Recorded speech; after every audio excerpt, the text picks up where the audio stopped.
Good afternoon and welcome to a very miserable day out in the Mara on this sunset afternoon.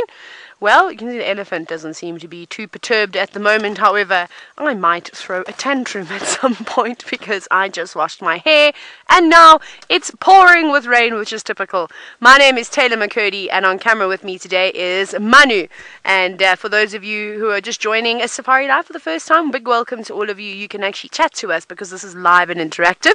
Now, all you have to do is hashtag Safari Live on Twitter. Or you can also talk to us via the YouTube chat. Now, I'm so sad that the heavens are about to open. There's a thick layer of clouds forming. It's been gale force wind for most of the day. Some of the tents almost blew out and into the triangle. It wasn't that dramatic, but it felt that way though. I had to zip my entire tent up. But it seems to be a little bit calmer down in the triangle itself, so perhaps it was just all the wind up on top of the escarpment, which is where our camp is based. So at some point we're going to have to put our rain covers down and you're going to get to watch me do that. How exciting. Well, not just me, Manu's going to help me. That's going to be a lot of fun. And there is also a giraffe.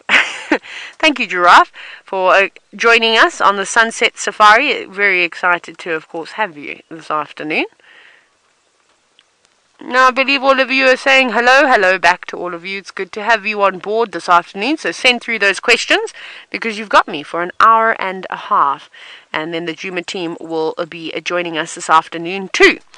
And now the rain is getting harder and harder. I haven't quite decided what to do. I'm going to push it a little bit today, and the reason why is because I don't think I'm going to enjoy driving around for an hour and a half with my tent zipped up, and I don't think any of you are going to enjoy that either. So it's going to be interesting, but if it does get any harder than this, we're going to be in a little bit of trouble. But there's lots of giraffe out, and we were talking about it yesterday, about how many giraffe there are around at the moment. And at the back you can see all the elephants in the marsh.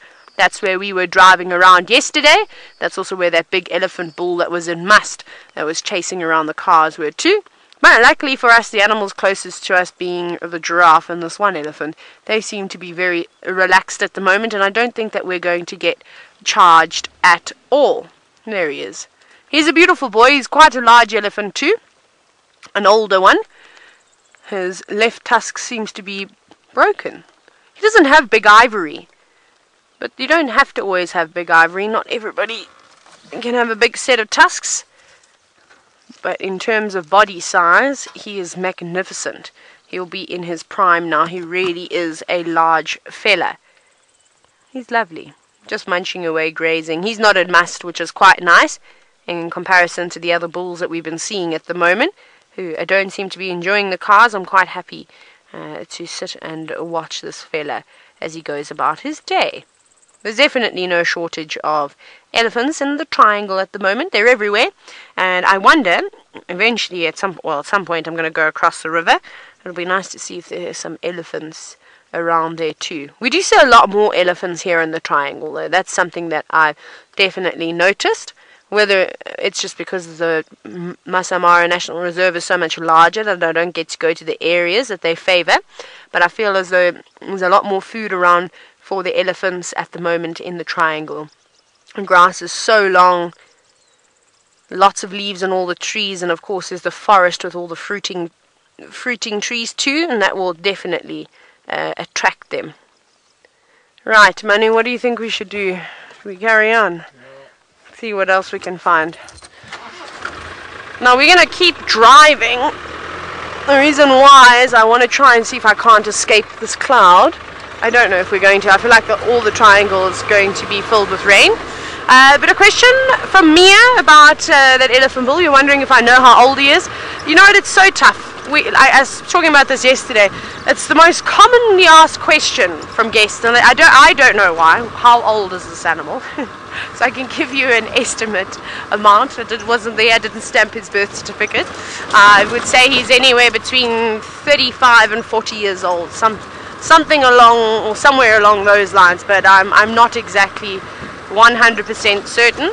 There was this guide that I knew. He was quite funny. It was the worst question. You could ask him anything you like, but if you asked him how old an animal was, he'd absolutely lose his mind. And he'd give the most ridiculous answers too.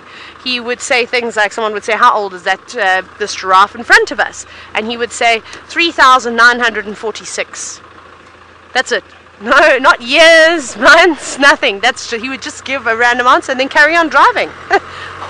Or he'd talk about something else. But it's funny how certain questions annoy certain people. I don't mind them. I like the silly ones that make you think. Like, how many frogs do you think an elephant slurps up in its trunk? Or crabs and all sorts of other insects. I want to know about those things. But I think we're gonna try and find some lions to sit with. If it is going to start raining and the wind is howling, it should be good hunting weather. I see Manu's got his yellow cloth out. You're going to see that yellow cloth come across your screen many times today. It's just Manu, he's just keeping the lens nice and clean. Obviously, as we're driving, all the rain is spraying back into the car. So yeah, so I think we'll try find the Angamas. I just don't know where they've been hanging around though. I haven't seen any cars. Let's take the usual route. Although they haven't really been hanging around here.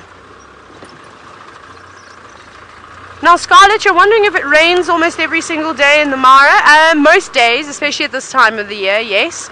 We had some short rains, but I feel like the short rain, it's going to carry on pretty much every afternoon. And what's that? So the Logosaurus, Manu, you see what I'm looking at? I'm going to wait for Manu to actually zoom in here. Yes! Look what we spotted. Our first log for the afternoon. There we go. 1 to us, Manu. We're winning this game drive. I thought that was a lion. It's quite far away though, and I didn't look with my binoculars. I just guessed. But those are the types of things that we're looking for at the moment. Is anything that's tawny coloured, and there's too many of them to be lions. So yeah, so that's what we're gonna do. There's little birds flying everywhere. Get out from underneath my car. Go fly somewhere else. They always do that. The pipits and larks and things. And the franklins and spurfowls. They just sort of zoom right underneath the car at the last second. They give me an absolute heart attack. Okay, now we need to keep our eyes open here.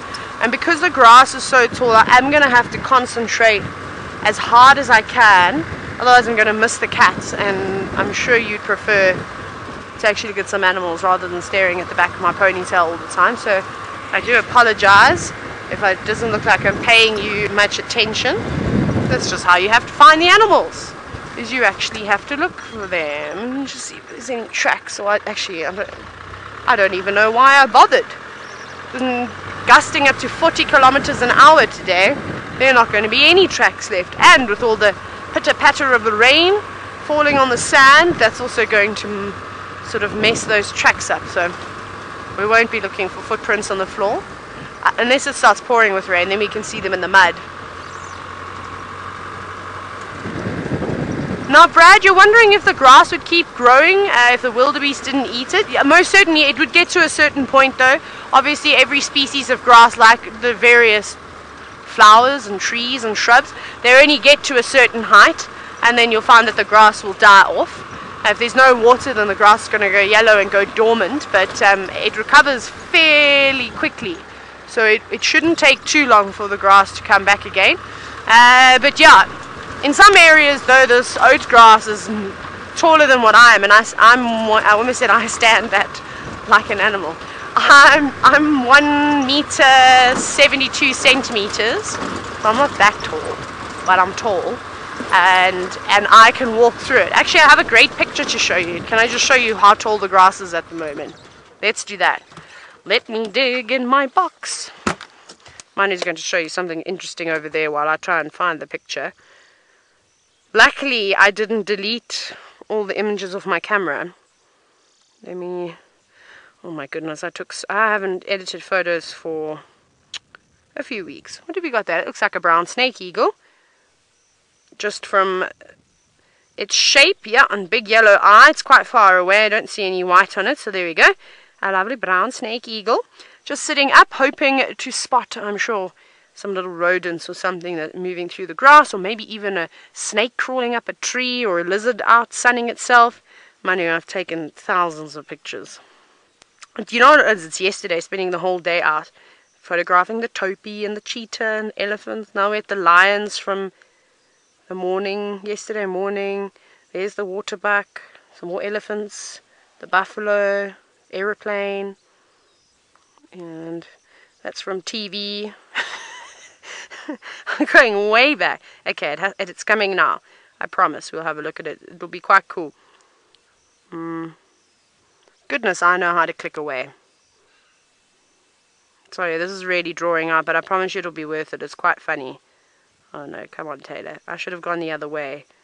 I've made a mistake, but it's too late now. We've committed. Now, Megan, you're wondering if we find lots of snakes in that grass.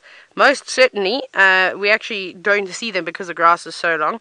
But with all the rodents and frogs that are out at the moment, they are in no shortage. Here we go, Manu. Here's the picture that I want to show everyone. I might just zoom it in a little bit just for better framing. Look at that. That is how long the grass is at the moment.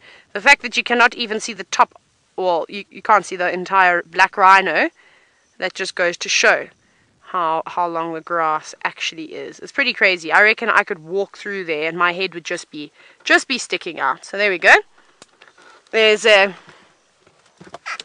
rhinoceros in the grass, just to give you an idea. And it's not even February yet.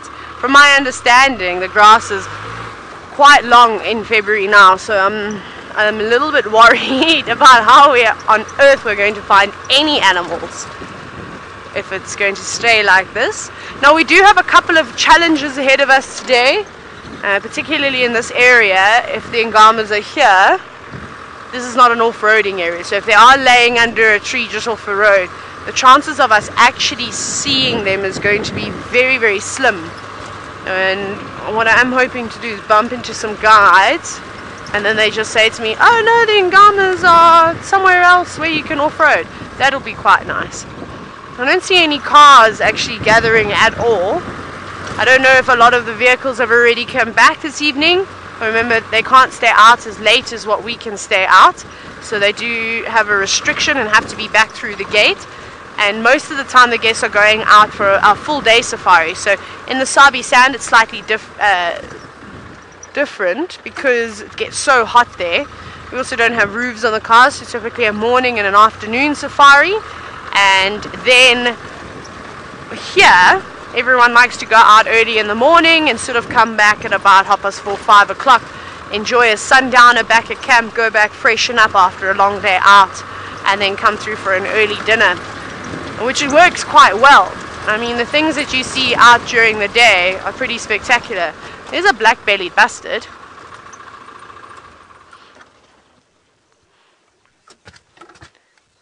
There we go.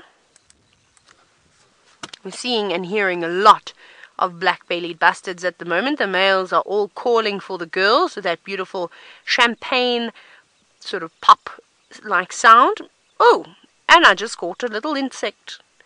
Lots of them around. Manu, you do the best. Actually, okay. Herbie in South Africa does a really good black-belly bustard call, but now Manu's been practicing for the last few days. Manu, I think you need to demonstrate it for us. Okay, I'm going to sit quietly now. Manu, this is not the bird. Let me just reiterate because it sounds exactly like this. Is Manu now.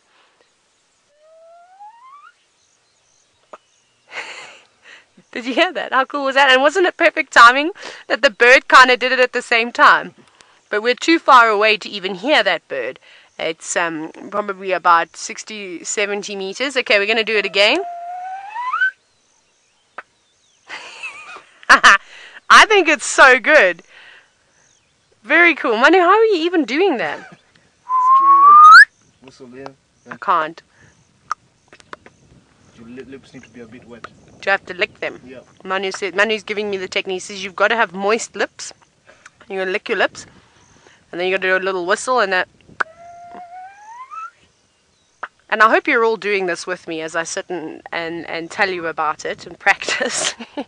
Actually, we should do that at some point. We should get everybody to send in a little video or hashtag Safari Live with a very short clip of you doing your best impression of a black-bellied bustard. That's my challenge for all of you today.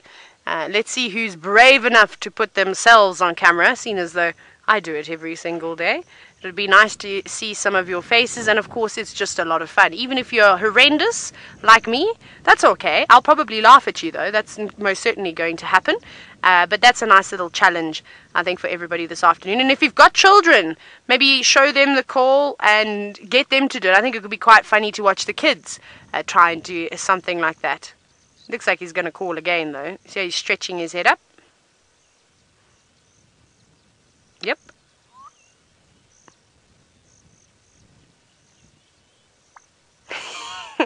You can't hear it though. It is so far away. I'm just hearing it. But no luck. So he's standing out in the open like that, hoping that someone is going to spot him. And also he's advertising to the other males that this area is already occupied. So it is important that they use their voice and then also, well, just as a visual signal that this spot is occupied. We see lots of different animals doing it. Topi do it particularly well out here. And then there's a few other bird species that also like to do it. But let's carry on. Where else are we going to check? We might see a black rhino today. I'm just going to put that out here, seeing as though we're in black rhino country. It's always quite nice to see one of them moving around. Please, rain, stay away. Just stay like this for the rest of the afternoon. I'll be so happy. Manu, what did you get up to today? I didn't really see you.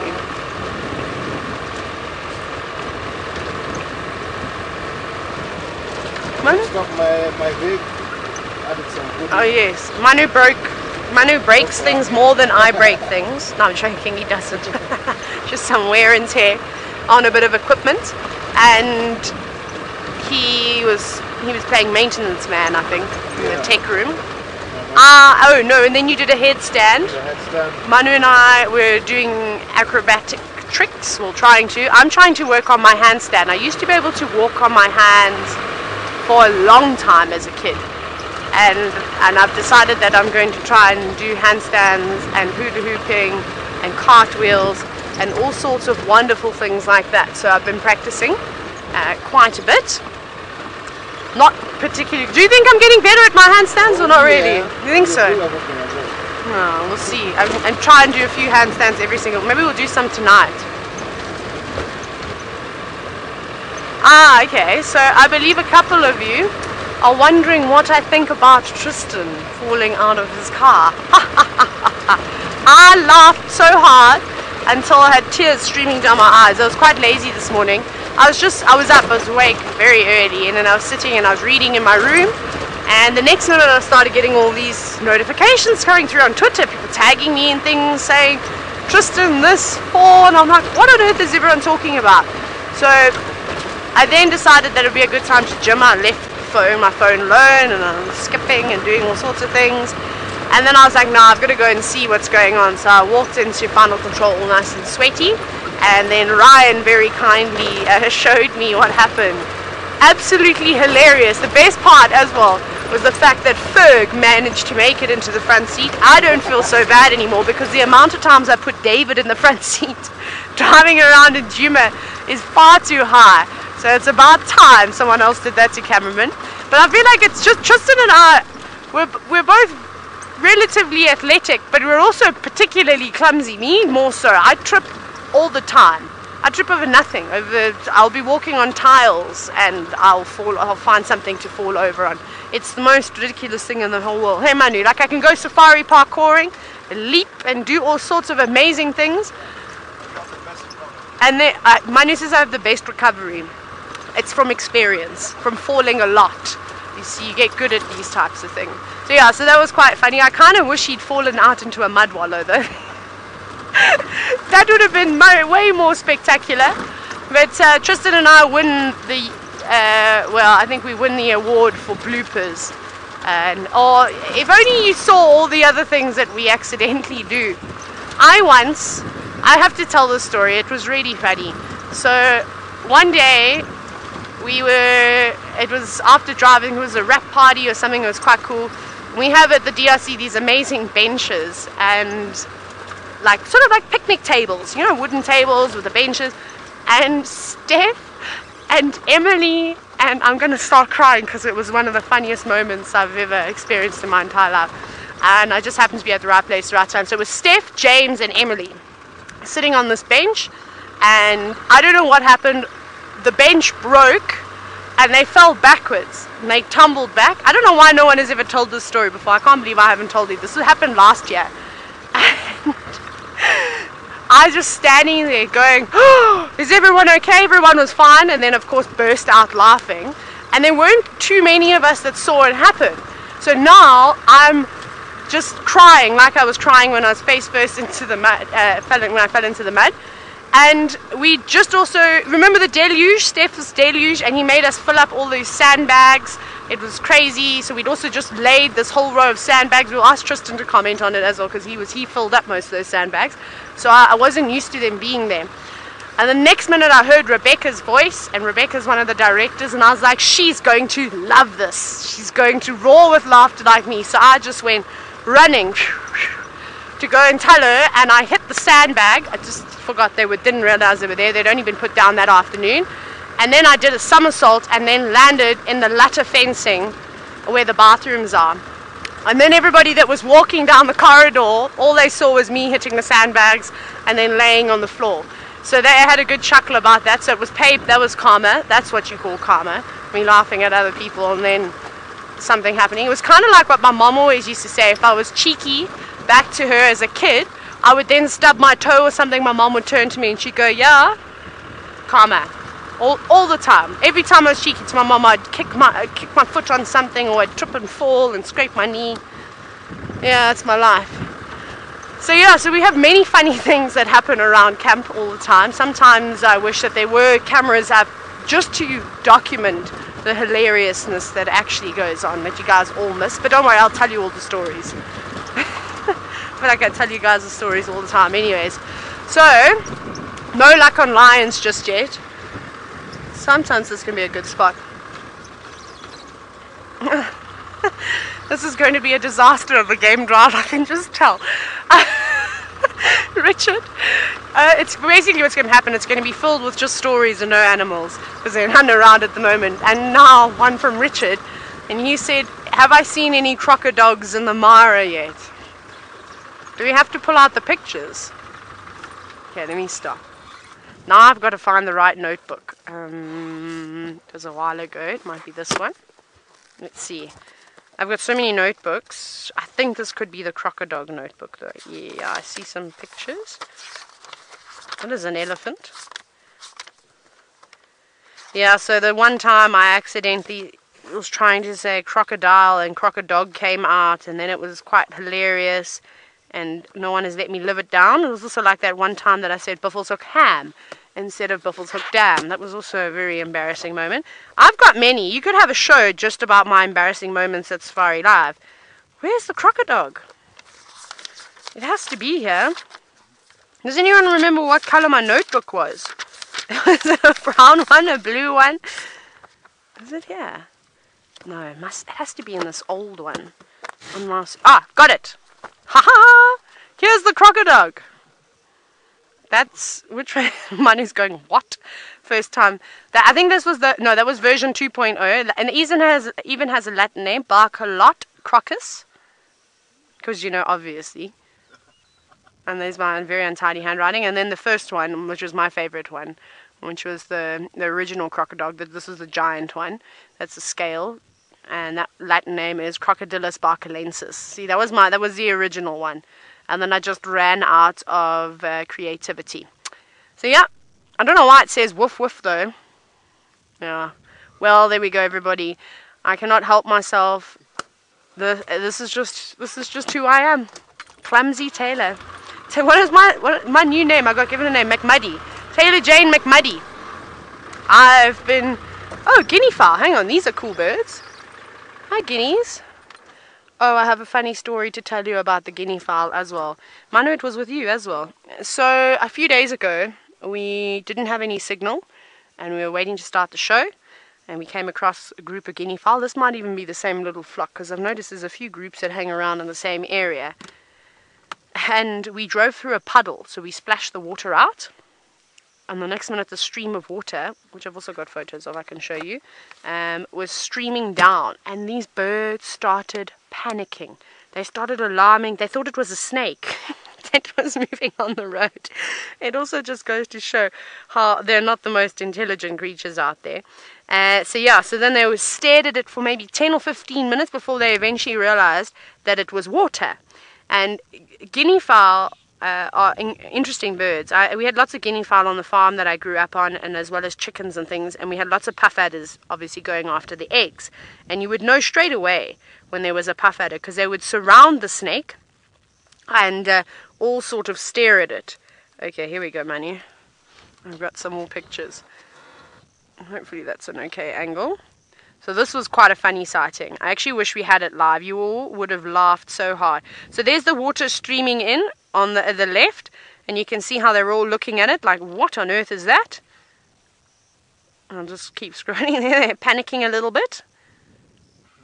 And it just went on and on and on and on. It was moving, and they were clucking away and making the sound that a guinea fowl makes. So yeah, so that was really quite funny to see how long it actually took the guinea fowl to realize that no, it was not a snake. But they're very striking birds, and it is lovely that they are so close to us too, because we can get those really nice angles of their heads. And this is my mom's favorite bird.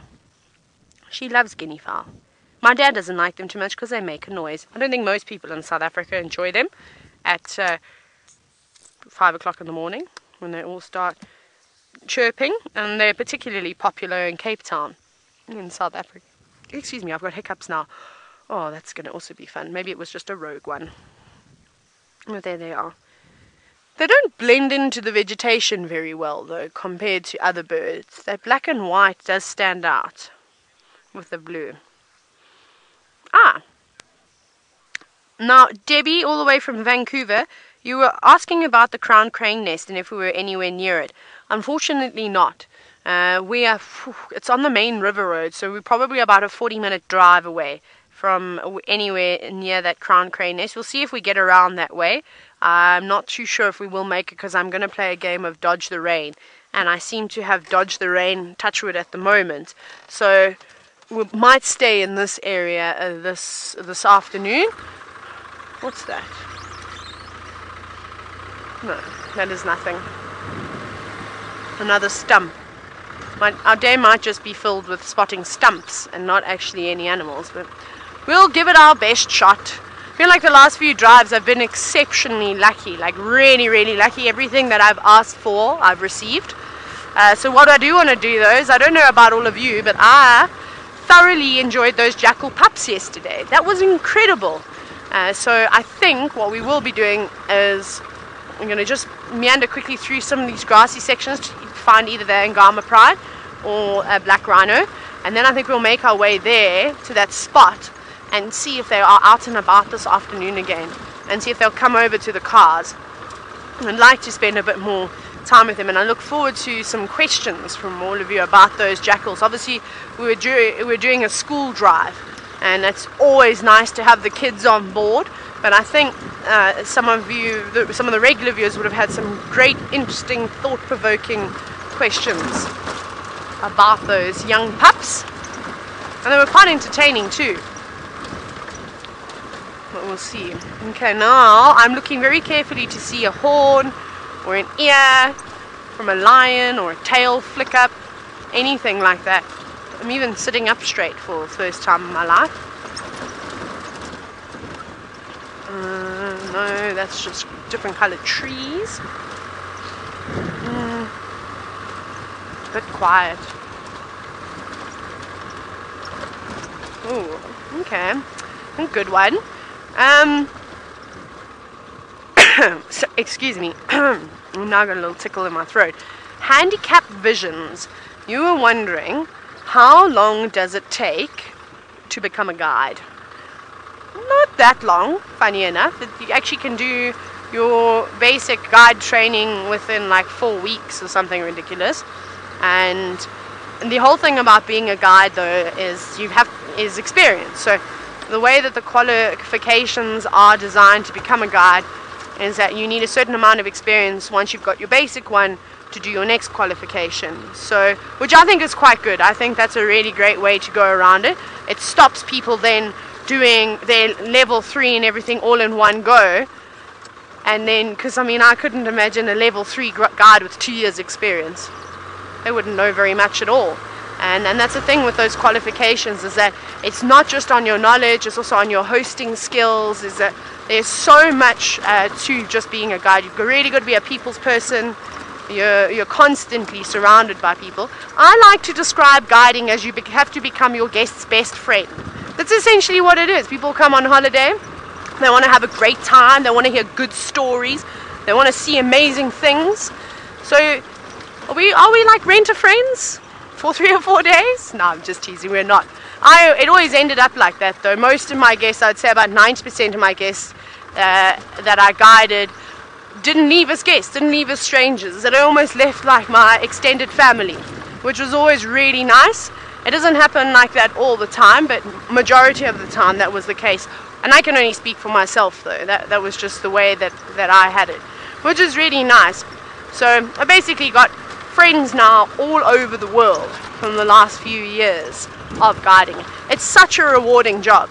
I really wish every person in South Africa would have to do a year or 2 of guiding, because I know when I started guiding at 19 how young and immature I was, still young and immature, but I did have to grow up very, very quickly. You know, I left home straight away, sent to the bush, the middle of nowhere. It was honestly the greatest thing ever, and I feel as though I learned so many valuable skills that have helped me along life, and then you can go and do what you want. It was really rewarding. And so I think it's a great career, and it's nice that there are so many more female guides joining the industry too, because when I started guiding, there were a couple. It was myself, there was like 3 of us at this reserve I first started working at versus 27 male guides. And it was like that for quite a long time, and only now in the last year or so do you go into a lodge and you'll see it's not quite 50-50, but maybe about 70-30, which is a little bit better. So it is really nice. And there's some fantastic female guides out there too. So boys, don't think that the girls can't do it, because I'll tell you right now, we'll show you. We will show you. That's for sure. We do struggle though sometimes with the heavy maintenance things, but that's natural. Francis, you're wondering, if I wasn't a guide, what other job would I do? Oh my goodness, this is like story time for Taylor. Let's find out all Taylor, what things she wanted to do. Bring the questions. Ask away. Hashtag Safari Live on Twitter or on the YouTube chat. You can talk to us. Lions! Woo! Let me just show you where they are very quickly. So I really wanted to be a vet. That was my ultimate goal. And elephants. And that was my dream, to become a vet, and I still wish I could have. But no, actually I kind of am so happy where I've ended up. I don't think I'd be having as much fun if I was a vet, because I'd have to be a wildlife vet then. I wouldn't have been able to have done sort of domestic animals or sort of small animals. That wouldn't have worked out very well at all. Is that a warthog? It's something. Let's quickly go over them. I mean, let's get a bit close. We're very far away, as you can see. And then I wanted to be an equine dentist, a horse dentist. So I was going to go to Australia and study to do that. Of course, I told you yesterday, we were speaking about Jurassic Park, that as a kid I wanted to be a paleontologist. I also wanted to be a policewoman at one point. I also wanted to join the army. I wanted to do everything. All sorts of things. But I'm quite happy where I am now. Sorry, I'm going to drive, not Ferrari Safari because the roads are too bumpy. Sorry, Manu. Manu and Joseph are going to have to hold on, because there was an animal coming closer towards those lions. I think that whatever animal that was had seen that there were lions. Okay, let's hope we've chosen the right route. And it looks like it's going to be the marsh breakaways. Maybe those little cubs will be out. Maybe. it'll be about time, because how many times have we popped past them and visited them, and the new cubs have just been hiding away from me. It's ridiculous. Even Ralph has seen them before me. Okay, Ferrari Safari! We'll just go a little bit quicker. We won't quite drive as fast as the wind was gusting today, but somewhere close. And there's no one here with them either. Yeah, that just says to me that everybody has gone home to try and keep away from the miserable weather. Okay, that's a nice change. Hey Manu, looking promising now. Looking very promising. Oh, you're losing all your things. Driving too fast. Manu's holding on. Holding on to all his equipment too.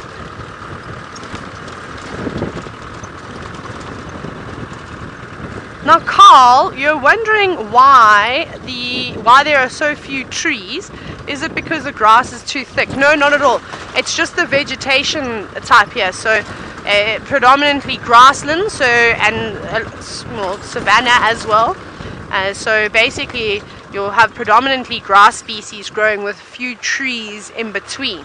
And then you get to the forests where there's an abundance of trees and very little grass, because the canopies are so thick that the sun's not penetrating through, so it's not growing very well. That is going to be amazing. Okay, I'm going to get around there quicker. Oh, that's going to be so cool. They're up on a termite mound, and it looks like they're quite close to the road as well. So that's fantastic. Oh no, we're on the other side though. Manu, I think there was some tricky camera work there, because that animals, I think what happened, whatever it was that was standing behind the lions, was actually a little bit further away. Okay, we're almost there, I promise. Woo! Oh, I'm so happy. Thank you, lions. And now my hands are very dirty. I'm going to have to give them a wipe. There's quite a few different animals here. I'm trying to avoid all the bumps. Buffalo and giraffe and elephants. Hey, this fella's ventured right off the road. Lilu, you're wondering if I've got a map of the Mara Traverse area yet? Yeah, I've had one for months since I've been here, but Rolf has now got it. He is now using, I think this guy is pulling an illegal maneuver. Yeah. So I'm just going to try and get to the other side slightly. Oh no, he's not. Maybe it's an old road. I don't know if it's being used.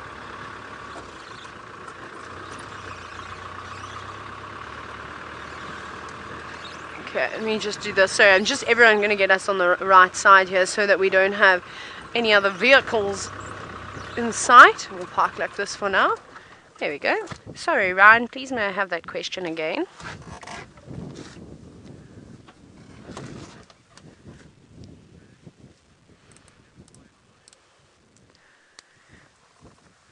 There we go. So Ben, you're wondering, how do I identify the lion prize? Is it by their look or is it by location? Ben, it's a bit of both. So I know that there's a pride of lions that hangs around here that is made up of 3 adult lionesses. I can hear the jackals barking. Can you hear that? One. It's our friends, Manu. It's our friends from yesterday. 1, 2, 3, 4. It's the 4 pups. You can just see them in the grass. Sorry, we'll get back to the lions. They're not going to go anywhere. But they're barking again. No. Stay away. Now this makes me a little bit nervous because they're very young and inexperienced.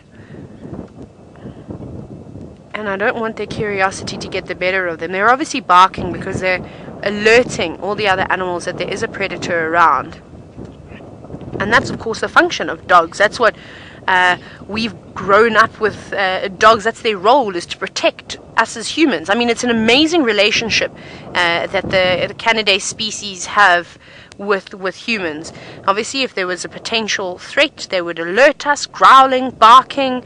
We would then react to the threat, and in return we give them food and we give them shelter. What a fantastic relationship to have. And the same sort of thing goes out here, except nobody else feeds these jackal. They've got to look after themselves. But the bark is a natural response to a threat. Oh my goodness, I think I'm going to have another lucky day today. I did ask to see these jackal and they've just arrived at our lion sighting. They've actually moved quite a distance from where they were yesterday. They're a bit cheeky. They better be careful. Because if one of these lionesses charge over, she's going to be much quicker than these youngsters. And they're going to find themselves in a bit of trouble. Although for now, luckily, they're at a fairly safe distance and hopefully they stay at that distance.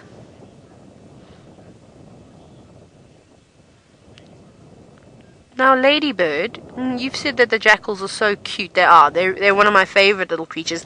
I've definitely enjoyed them more since being up in the Mara, just because we get to see them so often. In the Sabi Sand we see them, but they're fairly shy. They don't always stick around. And the fact that we've also been seeing so many pups and finding dens, it's all been so exciting out here. It looks like they've settled down slightly now. Perhaps they're a little bit bored and they know that the lions are here. Don't you dare come any closer, I'm going to tell your parents. They're probably not even supposed to be here. They're naughty. They'll still be relying on the adults. They'll come round and visit them every so often, but they're also like young lion cubs and like young leopards. And they get to a certain age, they think they're so big and brave and they can do everything on their own. And that's exactly what's happening. They've ventured now too far away from their den site. But I reckon in the next few weeks to a month, these guys are going to leave the adults and they're going to go off and do their own thing. Even now, they don't really need the adults to hunt for them. They'll be catching grasshoppers and insects, to sustain their hunger through the long days. But if there is any, if the adults do go out and kill a scrub here, you'll probably find that they do bring it back to the den site.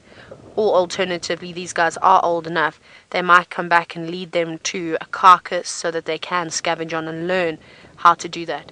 You can see this jackal's got his ears up, poking its nose to the sky, making sure that it's seeing it with his eyes, smelling it with its nose, and of course hearing, so that these lions don't sneak up to them. So that's at least good, that they're at least vigilant, and that they're not too blasé around these lions. But I do hope that they stay at this distance. This will be the best for them.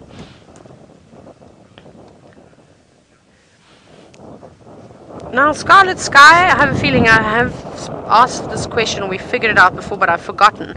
And that is, how fast can a jackal run? Did we? I think we did do this. And wasn't it between like 60 and 70 kilometers an hour? They can go fairly quickly. At a sprint. But I don't think they'll be able to keep that up for very long. They're not slow, maybe a little bit less than that, maybe between 50 and 60 kilometers an hour. I've just completely forgotten, and I don't think that I wrote it down, which is very naughty of me, because every time I don't know something, I'm supposed to write it down and get the answer. But sometimes it slips my mind, and I do tend to forget. I'm only human, of course. And I can be quite lazy sometimes. Now, Gru, you're wondering if the den of these jackals is perhaps where those lions are sleeping? No. I've actually seen their den site. It's further down on this main road, which is just off to the left of the jackals. You might be able to, we'll see it. It's quite a red road, but quite far down.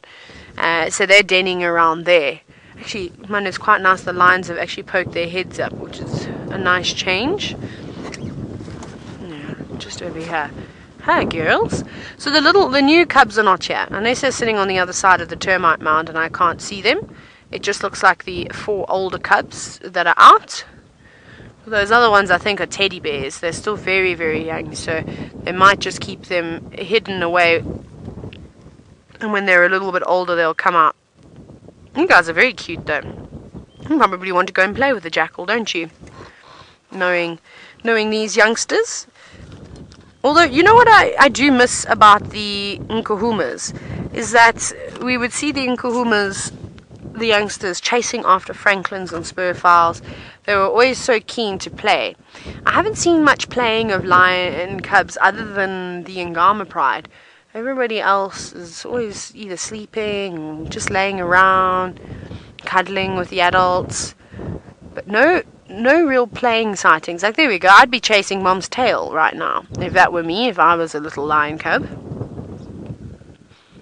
And I'm not sure which one is the mother of the young cubs either. We'll have to see. Oh, no, that lion. Oh my goodness, that lion just made me yawn. Passed it on to me. It's a bit rude. Excuse me, everyone. Isn't that sweet, though? Coming over, nudging up to one of the lionesses. Now, that could be mom, or could be one of the aunts. They will try and be quite kind to one another. Well, they're very social cats, sorry, is what I'm trying to say. So they're often strengthening the bond by rubbing up one another.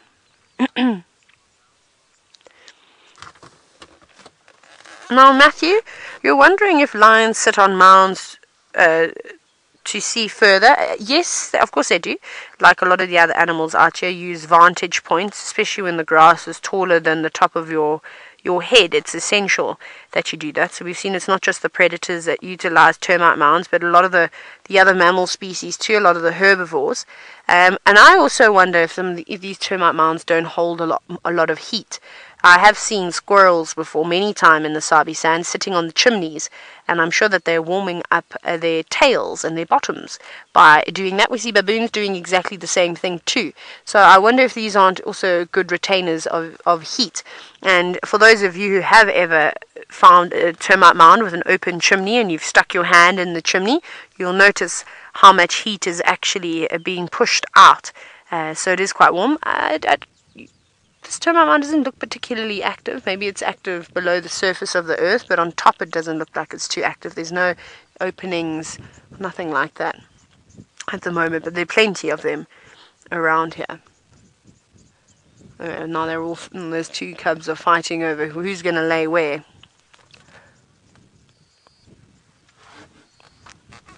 Now, Zach, you're wondering if, where are our jackals? Are they still here? Oh, there they are. Ah, well spotted, Mary. If those young lions would kill these jackals, they probably would be able to, but I don't think that they would go after it. I think the adults would probably intervene. Now they're being naughty. This is not good, because now they've come out into the open, and now they've also come a lot closer. They're maybe only 60, 70 meters away from these lions now. You four are going to learn a nasty lesson. Maybe the lionesses will, if they do get too close, the lionesses probably won't be too bothered by them at all. And they'll probably not mind it. Sorry, everyone. There's just a vehicle coming through. I think everyone's excited to see. I don't think that they've actually seen that there are two jackal on the road. Hopefully they don't block our view. Yes, that's perfect. Thank you. So it's nice that we can keep watching. Let's see what this lioness is going to do now. I'm just going to watch her. Where are the other two? They must be somewhere in the tall grass. You just can't see them anymore. Maybe the jackal are planning an attack. Hey? Who knows? Maybe the tables have turned out here in the Mara. I'm, of course, talking absolute nonsense. The day that jackals go out hunting lions, that'll be an interesting day. I don't think that would happen. Oh, this is lovely. What a great afternoon. Now, Chat Noir, you're wondering if these jackal are the same size as an American coyote. These are youngsters, so they're not fully grown yet. I'm not even sure how big a coyote gets, as I've never seen a coyote. I have seen coyotes in some video games that I played as a kid, but and on TV. But other than that, I haven't seen one in real life. So you'll have to help me out a little bit with perhaps the weights of a coyote. That would be quite good. I just want to quickly check something, because I made a note the other day, but now I can't. Of course, I can never find anything in my notebook, which is a problem. I'm going to have to get little sticky notes so that I can get to things a lot quicker. Oh man, Taylor, you are useless sometimes. Absolutely hopeless. But not as cute as they were yesterday. Yesterday they were so funny the way that they were coming up to the car, which was really, really quite nice. So, So yeah, so if you hashtag Safari Live, let me know about the weight of a coyote. That'll be great, and then I can add it into my jackal notes that I made a long time ago. So from my understanding, like with most of the animals out here, the jackals, the black-backed jackals of East Africa, seem to get a little bit bigger, and they can weigh quite a bit, anywhere to about 8.5 kilograms. So I mean, it's not a light animal. It's they get fairly big. I've also never touched a jackal up close. I've actually never touched a jackal ever. There's a lot of wild animals that I've never encountered. So the females will be just slightly less than that, and then the males, give or take, anywhere between, I would say, at 8 and 10 kilograms, just depending on, well, I suppose their genetics. And again, like all animals, some animals get bigger than others. Now the wind is picking up again.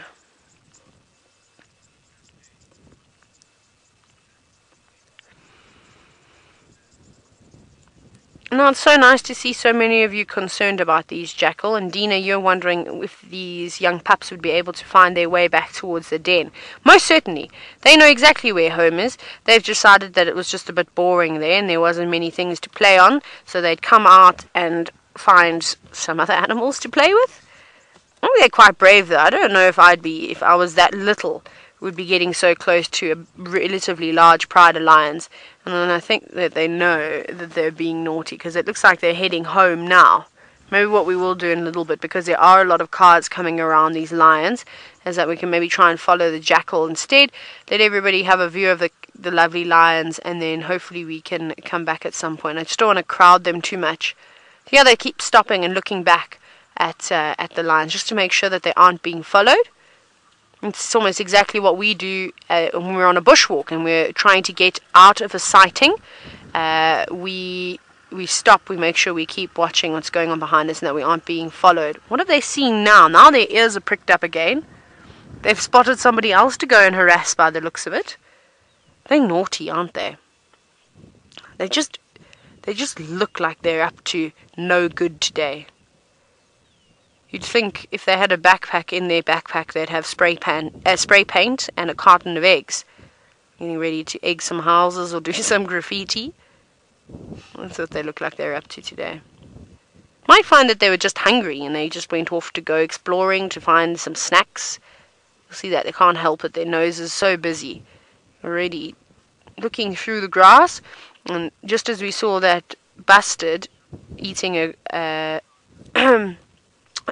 sorry, I've got another tickle in my throat, eating a little grasshopper, they'll do exactly the same thing. They're lovely little creatures.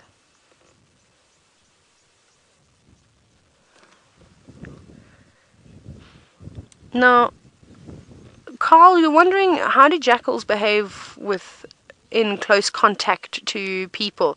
They're normally quite nervous of us. Every time I've ever seen a jackal on bushwalk, oh, there we go. Did find a little snack. Probably a grasshopper or an insect of sorts. They've run away from me. And I haven't ever had a really close encounter with a jackal on foot. But again, they're the kind of creature that could quite easily become habituated to, say, a lodge or a camp or a campsite. So if there's an area where there's people that are cooking quite regularly and they're leaving scraps out, just like the hyenas do, you'll probably find that they come around. But if there are lots of other big predators about, they might stay away and leave it to the hyenas. I haven't really heard of too many people having problems with jackals. The only thing, though, is that they can carry rabies. So I would be a little bit nervous if I had a jackal run up to me, and because that's strange. I mean, it's different when you're in the car and you know that they're young pups. They're very inquisitive and they just want to know what's going on. But an adult jackal running straight towards me, unless I was hiding away and it didn't know I was there, I'd be a bit skeptical of it and probably try and move away from it. Because that's one of the things with... I was chasing a butterfly. Did you see that one on the right? It was going after a butterfly of sorts. It was flying. I actually don't know if it got it because the butterfly's now disappeared completely. Off it goes. Yeah, they're slowly going home now. Going towards those elephants. Now, Now, Debbie, you're wondering if the coyotes howl at the, not the coyotes, if the jackals howl at the moon together like the coyotes do. Can't say that I've ever seen a group of jackals howling at the moon, although I'm not, I would love to see something like that. So no, I don't think so. You do hear them making, the blackback jackals are actually the more vocal of the two species that we see most regularly out here. The side striped jackal, and they do make a horrible whining noise. But I haven't heard that sound for quite some time. You sometimes hear it at night, but it's not necessarily when there's a full moon. I haven't seen anything like that. And they're not particularly social either. So yes, we're lucky and we're seeing lots of jackals together now.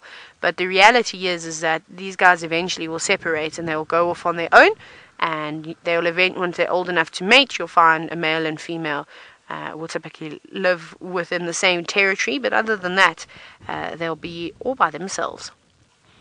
I think these little cubs are getting a bit cold, and that's why they keep snuggling up to the adults. Or maybe they're hungry now. They are looking thin. They don't look like they've had a decent meal. Manu, when did we last see these cats? Not yesterday, the day before. I think the day before. So we saw them last 2 days ago, and they hadn't looked like they'd eaten anything, if I can recall correctly. So these lionesses are going to have to get up and eventually go and search for food. I wonder where they're going to leave their little ones, because this isn't a very nice spot. You see, she's getting agitated. What you might find is maybe that's the lioness with the new cubs. So she's producing milk, and that older cub wants some, but she's saying no. That's maybe what's happening there. But of course, it's hard to say, so it's all just speculation, of course. But with all the yawns that we've seen with the youngsters, I'm hoping that they will start playing. The adults, you never know. Lions can be so sneaky sometimes. They start to yawn and groom themselves, and then they just go back to sleep again. Oh, there's lots of food for them. There was a giraffe, there's buffalo, there's some warthogs. That'd probably be the easier of the three animal species to catch, is to go after some warthogs. And maybe that's their plan tonight, is that they're going to wait for some of these pigs to come into, like that termite mound on the right. It will probably have a big hole on the other side of it, and you'll find that there will be some warthog living in it. And I think there's plenty of termite mounds like that all within this area. Remember, we've got to that black cotton soil again, so it becomes quite easy to dig in. And you'll find animals utilizing areas like that a lot more than an area if the ground was particularly hard and difficult to dig down into. But nothing looks like it's going to develop right now. Everything still looks fine for the moment. Of course, we know that this is wild, and these animals could just get up and do anything. Now, Chat Noir, you're wondering if this is an all-female pride? Well, there's 3 adult lionesses. Whether all the cubs are females, I'm not sure. I have yet to have a good look at them where they're actually sitting out in the open, and at this age they're so young still. You'll need them to flick their tails up and turn their bottoms towards you so you could have a closer look. But right now it's a little bit on the tough side. But of course it does happen where you'll just get all lionesses with all cubs. But typically a pride is female dominant, and the males don't stay for too long. They come and go, whether they're the dominant males that are doing the mating or they are cubs that are that are males. They'll eventually get pushed out and get sent on their way. You can see they're very curious. They're all scanning around now while the adults rest their eyes. I think the youngsters are more hungry than the adults are. So they must get used to it at some point, though, the hunger. Now, Zaku is a new viewer. Welcome. That's exciting. You're wondering, how often do we see zebra? Very often, in fact. It's just that we just don't happen to have any right now. But we see them all over the show, and particularly when the migration is in full swing. So from about July or so, you'll see big herds in and amongst grazing with the wildebeest. They are around. If we go down towards the river where the main crossings are, there are big herds of them at the moment. A lot of them are crossing from the south of the Mara River and crossing back north over it and east over it. So they're there. I had the Angama Pride a few days ago actually take down a stallion, and they devoured it very, very quickly. That was something that I was really impressed by. That the Angamas, they ate an entire zebra within an hour.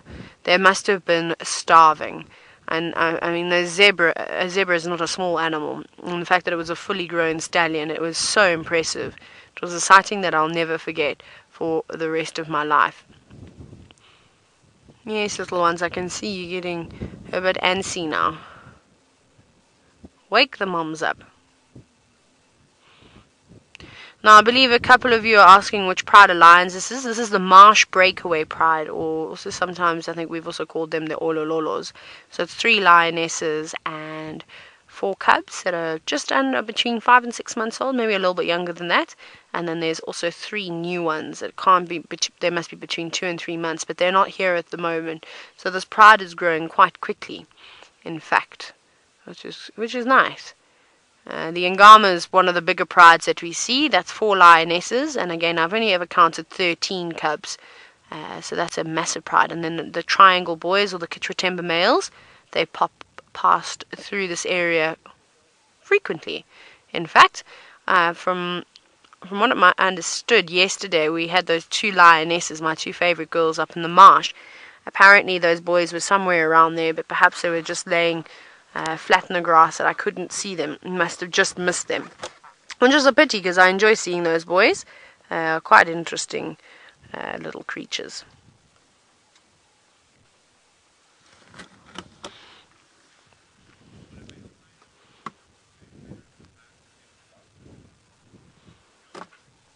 Now, Mystic Gullen, great question. You were wondering, would a male that would have been pushed out of the pride ever come back to try and take over it?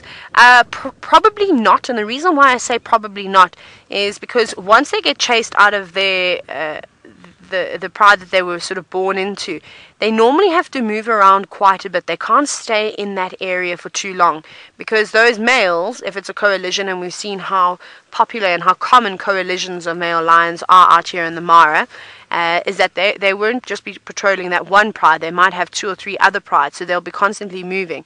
And if they come across those males again, they're only going to give them so many warnings before it's going to turn really nasty.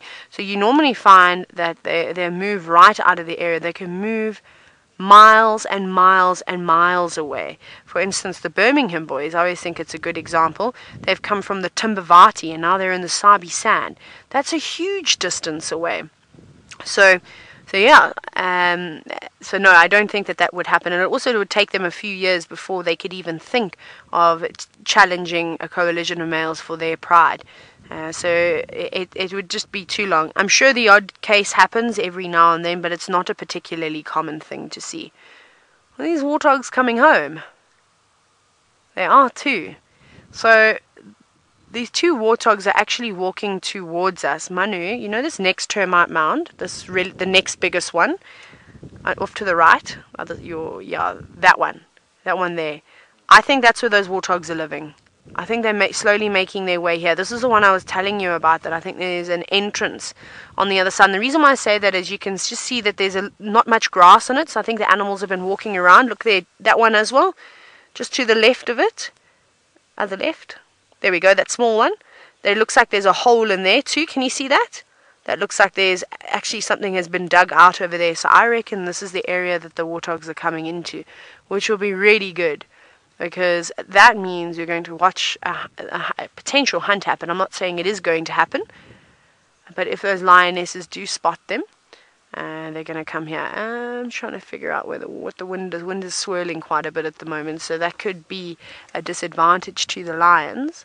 And it doesn't look like the adults have spotted them. I think the youngsters have seen them though, because all 4 ears are pointing in the same direction. They look like they were watching. And hopefully those warthogs don't see the lions sitting up top here. Maybe they'll get lucky. But these lions need to eat. And every day that goes by that these cats don't eat something is not good. It means the lionesses are going to get weaker and weaker, and so are the cubs. and the cubs are still relying on suckling as well as feeding on a cock. So it's more important though that the adults get a decent meal, that at least the youngsters can suckle for a little bit. If they get a couple of mouthfuls of meat from a warthog, that's fantastic. That'll keep them going. But we need those lionesses to be as healthy as possible, because these youngsters are not going to be able to hunt for themselves anytime soon. Not like a young leopard. I mean, it was an amazing story with Hosana and Shongile when Kruger disappeared, as to how they just took, well, everything in their stride, and they weren't necessarily eating the most successful nutritional animals like terrapins, which I can't imagine would taste very good, but it did the trick, and it has helped them on their way to adulthood. Yeah, they're coming here, these pigs. There's many different mounds that they could be going into. Now, CNAC, it's a bit far away to tell. You're wondering if those warthogs are male and female. They're so far still, so it's a bit hard to tell. Let's see if they put their heads up. We'll be able to see, and can already see a pair. That's a male on the left-hand side. And then maybe it's a young boar also on the right. I don't know if it's a sow. No, I can't see. Definitely a male on the left though. It could be either or. A young male on the right, or perhaps a female. I mean, typically we're seeing the females with piglets at the moment, but we also know how the chances of survival for a young warthog piglet is very slim, and most of them don't make it to adulthood. If a sow has one piglet that survives, that's fantastic. So it could, that's something to also keep an eye out for when you are trying to sex the animals. Look at all the elephants. They're moving into the forest. I think they're trying to keep out of the wind today. I don't think that they're enjoying it at the moment. Looks like some bulls just tailing. Is it a bull or is it a cow? That one looks like a bull. The one on the left looks like a female. And there's lots of them around here. And some buffalo enjoying the marsh. A waterbuck and cattle egrets. And another giraffe. It's all happening here. Wow, look how tall that giraffe is stretching up. Now, and of course, these are the Maasai giraffe. So different to the southern giraffe that we see down in South Africa. And they can stand at about 18 feet. I mean, so he's really, really stretching up. And look at that youngster that's just come around. Almost as if to say, hey, what you doing? What's up there? Probably a bit jealous that it can't reach. I'd also be jealous, wanting to reach the tops of the trees. Lots of vehicles out, so I don't know, maybe everyone was having lunch somewhere. I don't know where they've all been hiding, that they're coming here now, which is nice, that all the tourists get to see all these wonderful creatures. And it's definitely what they've come here to see, is the wildlife, and nature is putting on a show this afternoon. There we go. Lionesses have got their heads up again, looking around.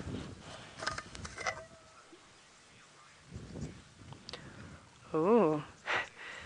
Ladybird, you're wondering if I could be a lion for a day, what would I get up to? Firstly, I'd like to be a male lion, because I'd roar all the time, the whole day. I'd be the noisiest lion in the whole world, and then I would try and stalk everything. Not necessarily catch things, but I'd just play games. I'd just try and see how close I could get to animals. Because, who wants to mess with a lion? Not many creatures. I would leave the elephants and the buffalo alone, though. But I would go and I would scare all the warthogs, all the topi, although I feel like a topi, a zebra, and impala would probably spot me fairly quickly, and the giraffe. But I would just go and I would just give everybody a fright. So I'd sneak up to a warthog and then go, boo, and then run away. That's the kind of lion I would be. Now, I apologize. I'm just going to have a sip of water very quickly. I'd go hungry. I don't think I'd be able to kill an animal. Or I suppose as if I was a lion. I don't know. I'm not a lion. So let's not even go down that road. No, I would just scare everybody for the day. I'd give eating a skip. Ah, little cubbies. Welcome. Daymaker, you're wondering if it's uncommon for the lions to be hungry in the mire. Oh no, look at them. You can see their ribs just about. So no, hunger is a common thing amongst the predators. Herbivores, it's obviously not as common up here because there's so much grass around, there's so many leaves, there's lots of fruit on the trees at the moment. In the Sabi sand, it's a bit different. In the months of winter, the herbivores suffer, and they definitely do feel hunger because all the grass disappears. And then of course the predators normally walking around with full bellies. It becomes quite tough for the predators when the migration is no longer around. Obviously with all the millions of animals, the wildebeest and zebra and eland and topi and you name it, that are about, there's such a great selection, and it's easier for them to catch the prey. Now, these lions really have to work hard at trying to catch something. They've got to stalk a lot more, whereas we were literally just watching the lions walk into the herds of wildebeest, and they'd stampede, and they would just wait for one to make a wrong move or a few to run in the wrong direction, and then they'd just leap out at them or just run towards them. Again, just causing a mass hysteria and then catching them. So yeah, I think a lot of people think that life is very easy for predators, for leopards, for lions, for cheetah. It really isn't. It is an exceptionally tough life. And yes, it is. We think it's cruel to watch them killing an animal, but if they don't, then they'll just starve to death, and all these cubs will die too. And we all love little lion cubs or any little animal. So it's important that you remember that when you are watching a predator taking down its meal. Imagine how many times it's actually missed. It could have been out for 2 or 3 days trying to stalk, and then having either the wind change direction or getting too excited and popping its head up when it shouldn't have popped its head up, ruining hunts. So it goes in both ways. I think all the animals have a fair chance, predator and prey. Prey has a fair chance of getting away, and the predators have a fair chance, if not, probably have a less chance of catching food, whereas the predators, I think, have a better chance of actually escaping and probably evade the predators a lot more. Come on, lionesses. There you go. One girl, I think, has seen the warthogs. The fact that she just moved, you see how she's moving her head from side to side? She's seen them. There we go. I am going to be on the lion side today, everybody, just because I haven't seen these cats have a meal. Look how lean those lions are looking. Yeah. And you see, the warthogs, I think, are coming home earlier today. You need to sit down, girl. You're gonna ruin this for everybody. And I'm bossing her like I'm an expert and I know how to hunt. I have no idea. So I think with the chilly weather that's about, they're all going to start moving towards their burrow. And speaking of chilly weather, I'm so sorry, the camera's going to move around a little bit. I need to put a jersey on. I'm freezing now. I'm just glad there's no rain just yet. I think it could still be coming. Oh no, now I'm muffled because I ate my jersey. Come on, girls. See the wind? The only thing is the wind is swirling quite a bit. It's not ideal for these cats. I mean, ideally they want it going in one direction. They want to be downwind of the animals. Doing a big stretch. Always good to stretch before exercise. Good girl. Look at her. She's going to walk right in front of the car. Thank you, lioness. That is so kind of you. James Henry would be so happy if you did that near him. And of course, why not relieve yourself before you're going to go out on a hunt? And hopefully the rest will be encouraged, the rest of the pride. All the pigs are picking up pace now. Maybe they are slightly suspicious. And I think something is going to go on. No, little cub, get back. Go to your termite mound and sit there. You are not old enough yet to go on a hunt, and you're going to ruin it for the adults, and then you won't have any dinner. You'll regret that, I'll tell you that. And so sorry for the camera moving around. I'm now layered up. I've got my jersey on. I'm also ready. I bet you're all so envious of me right now, and you really have all the right to. The fact that I'm sitting about 2 meters away from a lioness as she stares at her dinner, running across the open plains of the Mara Triangle. Very nice. This is how... Do I look fine, Manu? Is it okay? Scarf? No? No. Maybe. They're still coming. They're actually coming much closer now. Look at. Oh my goodness, they're running very, very close. Okay, I think let's do a we can go live. So I'm going to sit very quietly now, and we're going to do a live action broadcast.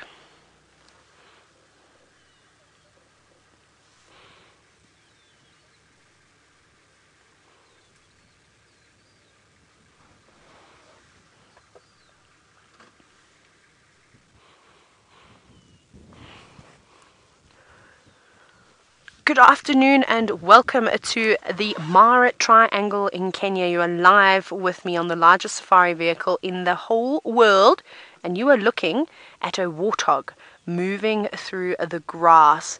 And that warthog is moving straight towards a pride of lions. There's actually two pigs that have come running in this direction. Now, there are lots and lots of vehicles out on safari. What I'm going to do, Manu, is I think we need to reposition to get into a better spot here. How cool is this?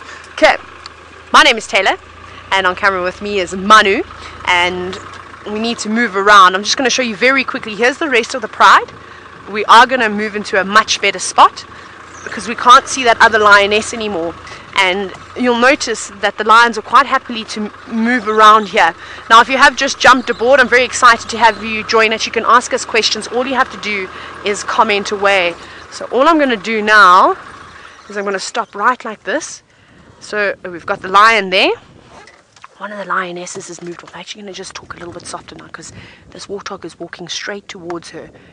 Now, the wind has been swirling quite a bit, which is great hunting weather for the lions because it's going to muffle their sound, and it means that they're going to be able to move a lot quicker. But for the warthogs, it could also be good news because at any moment the wind could change direction and the scent of that lioness could be blown straight towards the warthog, which will then give her position away, and she will go charging off. Now, Danny, you're wondering which pride of lions are we watching at the moment? It is the Marsh Breakaway pride of lions. So it's 3 lionesses and 7 cubs now. I have yet to see the 3 youngsters that are between 2 and 3 months. So it is very, very important that these lions catch their next meal because they haven't had much to eat over the last few days. They've been unsuccessful with most of their attempts. So these are wild lions. We don't feed them. They live out here in the Masai Mara and the Mara Triangle. There's plenty lions around. And if they don't catch anything, they're not going to be able to produce any milk to help feed those young cubs.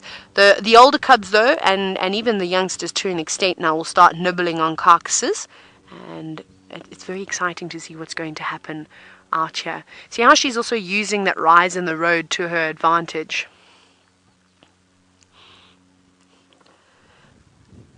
Now, Anne, you're wondering how close does she have to be to catch this warthog? Now, you see, that's the problem with lions, and what makes it so tough is that in order for them to be successful, and unfortunately lions are not the most successful hunters, they need to get within 10 to 20 meters away from their prey, and then they will charge out at it.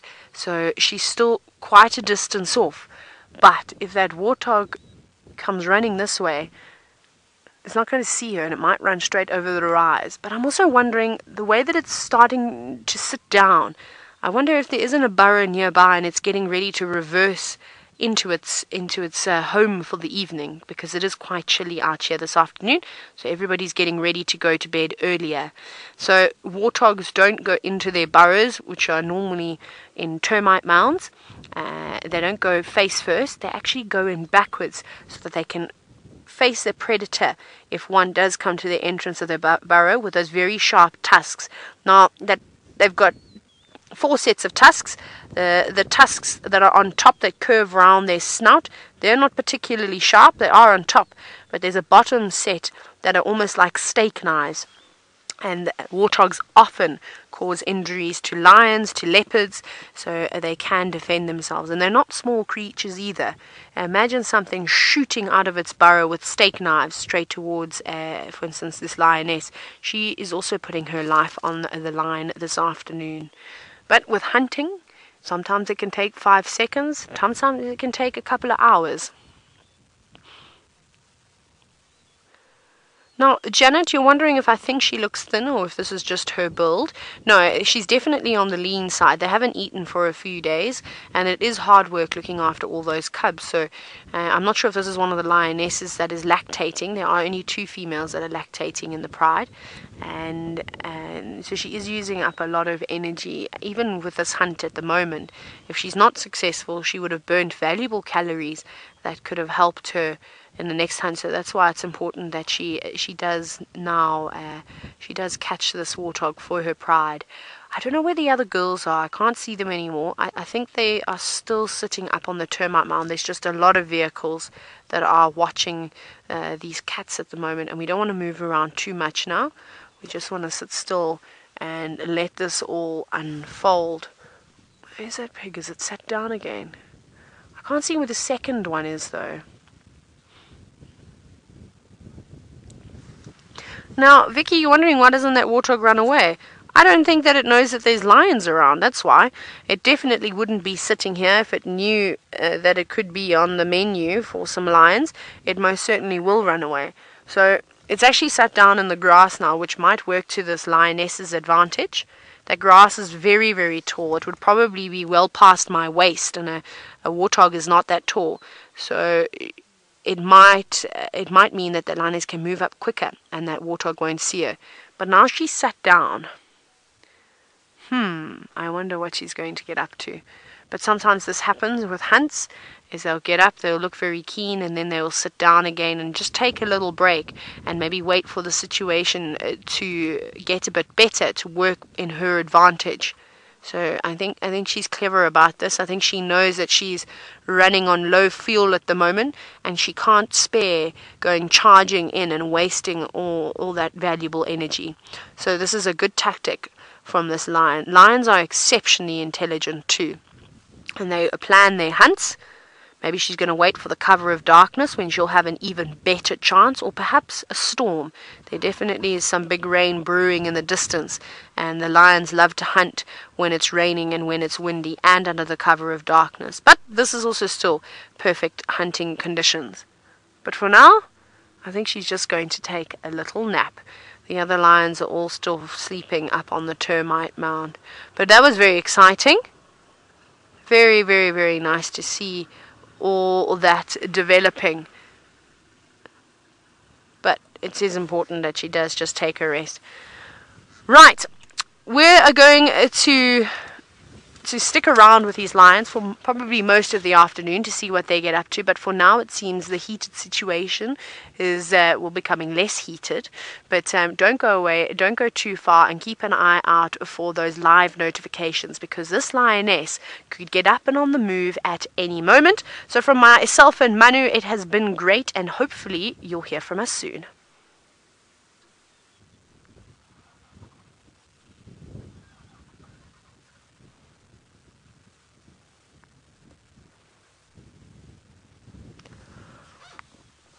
Phew! I thought we were going to get lots of action there for a minute, but it seems as though our girl is just taking a little break. But that's a good spot to rest. I just wish the other lionesses would come and get into position as well, because you can't expect one girl to go off and hunt for everybody else. I think that's a little bit unfair, don't you? Oh, my goodness, I've done much talking today. Hey, Manu? Manu's tired of hearing the sound of my voice now. He's been trying to tell me to keep quiet for such a long time. Faith has said, we're not. Okay, well, that's good. Okay, let me reposition. I think we'll just let this settle down for now. Hopefully there's no cars behind me, otherwise you're going to watch me reverse into somebody live. How exciting would that be? I don't know if I'd laugh or cry with that, though. Probably cry. Probably see the tears streaming down my face. You know what? There are too many cars here for my liking. Everybody, I'm moving. I know it's exciting to see the hunt, but there's just so many, and I don't want to cram these vehicles. Joseph, can I just go around to go past? I want to get out. I can't. I'm just going to do it anyway. I'm doing an illegal maneuver. We're going to keep going. Okay, guys, we'll come back here a little bit later, but we know that all these vehicles are going to have to go home soon. I really don't like crowding animals, and especially now there's about 7 more cars coming from that direction. It's not going to be nice. So we'll head out for a little bit. Let's see if we can find our jackals. We won't go too far, and then we can come back here. They're all going to have to start heading home soon. They're not particularly close to any of the gates, so they'll have to make sure that they make a move. I don't even know what time it is. Now we got to keep an eye out for our jackalas. Although they could have trotted off quite fast, popping up. So, oh, sorry about that. Gremlins got me there. How rude of them. And there's our jackals. Okay, cool. So we'll see our jackals for a little bit. But everybody's coming home now. All the warthogs are coming home. Maybe they're going to wait for darkness and they're going to try and dig out a pig. Hello! Hello, my friend. What's happening, little jackal? I don't know what it is, if they like the sound of my voice, if I go high-pitched. Hello! Hello, jackal. No, that did nothing. You know, I was just doing a science test there very quickly. Normally I don't do them live, but today I don't have a choice. So you just get to see me do them as well. I popped over to the car. This is where the den is, somewhere around here. Probably also in a mound somewhere of sorts. Hopefully the lions just come in and leave the little jackals alone. Here we go. A bit itchy. Probably covered with fleas and mites and all sorts of other things. So a good scratch is necessary at times. I haven't seen the rest yet. I'm still looking. I think, is that one, Manu, over there on the right, was that a piece of wood? There's something orange in the grass, and I haven't quite worked out if it... Yes, there's another jackal. I think there were 2 jackal there. 2 jackal there, so we're 1 down now. Where's the 4th one? The 4th one will be around here somewhere, I'm sure. We did... All 4 were accounted for. They were all barking at some point. Now, Lily Brady, you've said that they are so tiny. They're young. They're not adults yet. They are probably just under about 6 months or so. Somewhere around there again. I didn't see... Maybe they're not even quite 6 months. October, November, December... No, I don't know. They're fairly big. I would say, yeah, they're a couple of months old. I don't exactly know how old they are, unfortunately. But the fact that they are roaming around on their own, and they're inquisitive, and they're nibbling on grasshoppers, and they're not afraid to leave home, leave their den, says to me that they are probably around 6 months old. Might find that they were just born a little bit early this year. We started to see lots of jackal pups in this area, normally around the beginning of October, the end of September, and you'll see them coming out of their burrows between 2 and 3 months. They'll hang around, and then normally anywhere from about 4 months to about 6 months they actually start moving around and start supplementing their diet on their own, not just relying on the adults. And that's what these guys are doing at the moment. And the fact that they're venturing so far away says that they're a bit older, a bit braver. Mr. P, you're wondering if jackals could be domesticated? I think we were talking about this yesterday. I'm pretty sure that they could. If you got one from a very, very young age, I reckon it would become very much like a dog. Probably a bit naughtier, and you would still see that natural instinct, that wild instinct coming in. But I mean, I don't want to, and I don't think there's any need for us to domesticate jackals. We should just leave them out in the wild. What have you found? Something's in there. That nose is working overtime at the moment. Yeah, got it. Well done. Might have been a grasshopper or something, and I don't know if any of you have ever picked up a locust or a grasshopper. What is a grassed hopper? A grasshopper. They've got those spikes and spines on the back of their legs, and if they do jump, I've had one that sort of cut me before, so I wonder if that wasn't happening. That jackal might have been putting its nose down on it, and as it was leaping to try and get away, maybe it was getting a bit of a flick on a sensitive spot. But there's some more creatures out there that are really good hunters, and I found the other jackal. Can you see that jackal moving through the grass? Here we go. I'll just quickly show you guys know that all 4 are still safe and accounted for. There it is. And then just up and above it, there is a warthog and some southern ground hornbills. And they're just moving around at the moment. There's the pig. There's the southern ground hornbills. And the southern ground hornbills are pretty much doing exactly what those jackal pups are doing, is looking for insects and all sorts of wonderful things to gobble up at the moment. Let's see. That looks like the juvenile in front now. So just a group of 3 by the looks of it. 2 adults and then their juvenile. You can see that pale sort of yellow skin. Probably a couple of years old now. Don't hear any whining either. Normally you hear that chatter from a youngster, from a young southern ground hornbill, as it's constantly whining, reminding the adults that it's around and that it needs to be fed and that it's hungry.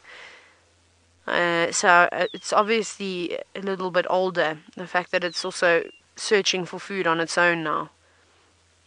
And the adults will still feed it. Both of them will feed it. And then try and gobble a snack here and there if it doesn't get stolen.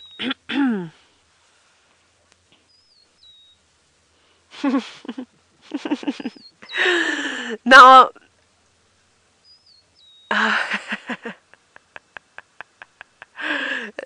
Faith, are we talking about the same bird?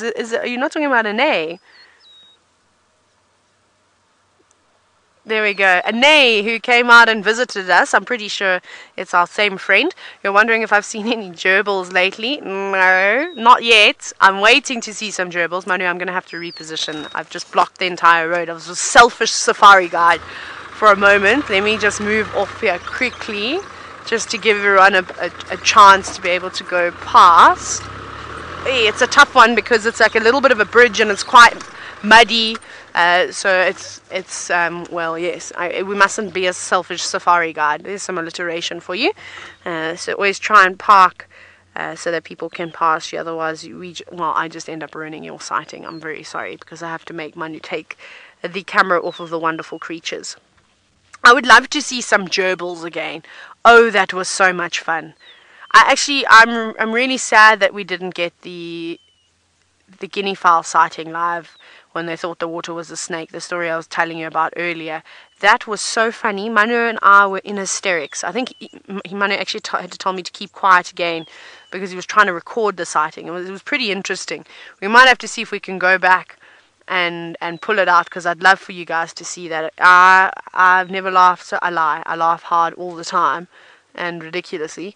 Now again, I'm really sorry that I had to move away from those lines. There were just so many vehicles there, and it's not fair on the cats to have 20 or 30 cars surrounding them, especially if they are trying to hunt. So it's a personal feeling. I'll rather remove myself from the situation, and I've done it many times before with all of you. But like I said, they've got a time limit, and these guys will have to move out, and then we'll have the entire triangle. Literally, I'll have the entire triangle to myself this evening. How cool would that be? Oh my goodness, I might be doing a 3-hour solo this afternoon. Whew! Where's those energy drinks when you need them? I should have brought one with me. But just a quick reminder though, for those that have just joined the Sunset Safari this afternoon, you can ask us questions. You can hashtag Safari Live on Twitter, or you can talk to us via the YouTube chat. And at the moment, we're looking at a family of 3 southern ground hornbills in the far distance, just against the forest. And they're out hunting. So they don't hunt like a lot of other birds. They don't fly around and catch their food. They have to actively move through and flush out prey, which I think is a really cool tactic. And there's quite a few species of birds that do that. My favorite bird of all time, the secretary bird, also does that. They also march through the grass and hope to chase a snake or a mouse or a rat or a chameleon, or at the moment they're feeding on a lot of grasshoppers and locusts and all the other insects that are about. I think it's an amazing technique. It's a very cool thing to watch birds hunting. I still haven't seen the secretary bird eat the snake though. I've seen a heron eat a snake.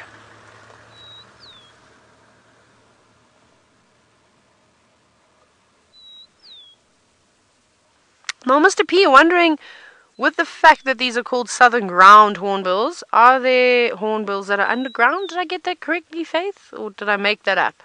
No, I did get that correctly. No, I haven't seen any hornbills that go underground. I'm trying to think. Even when they nest normally in tree cavities. Are the best nests are in the marula trees. We've seen so many with hollowed out cavities, and thanks to the termites and other creatures.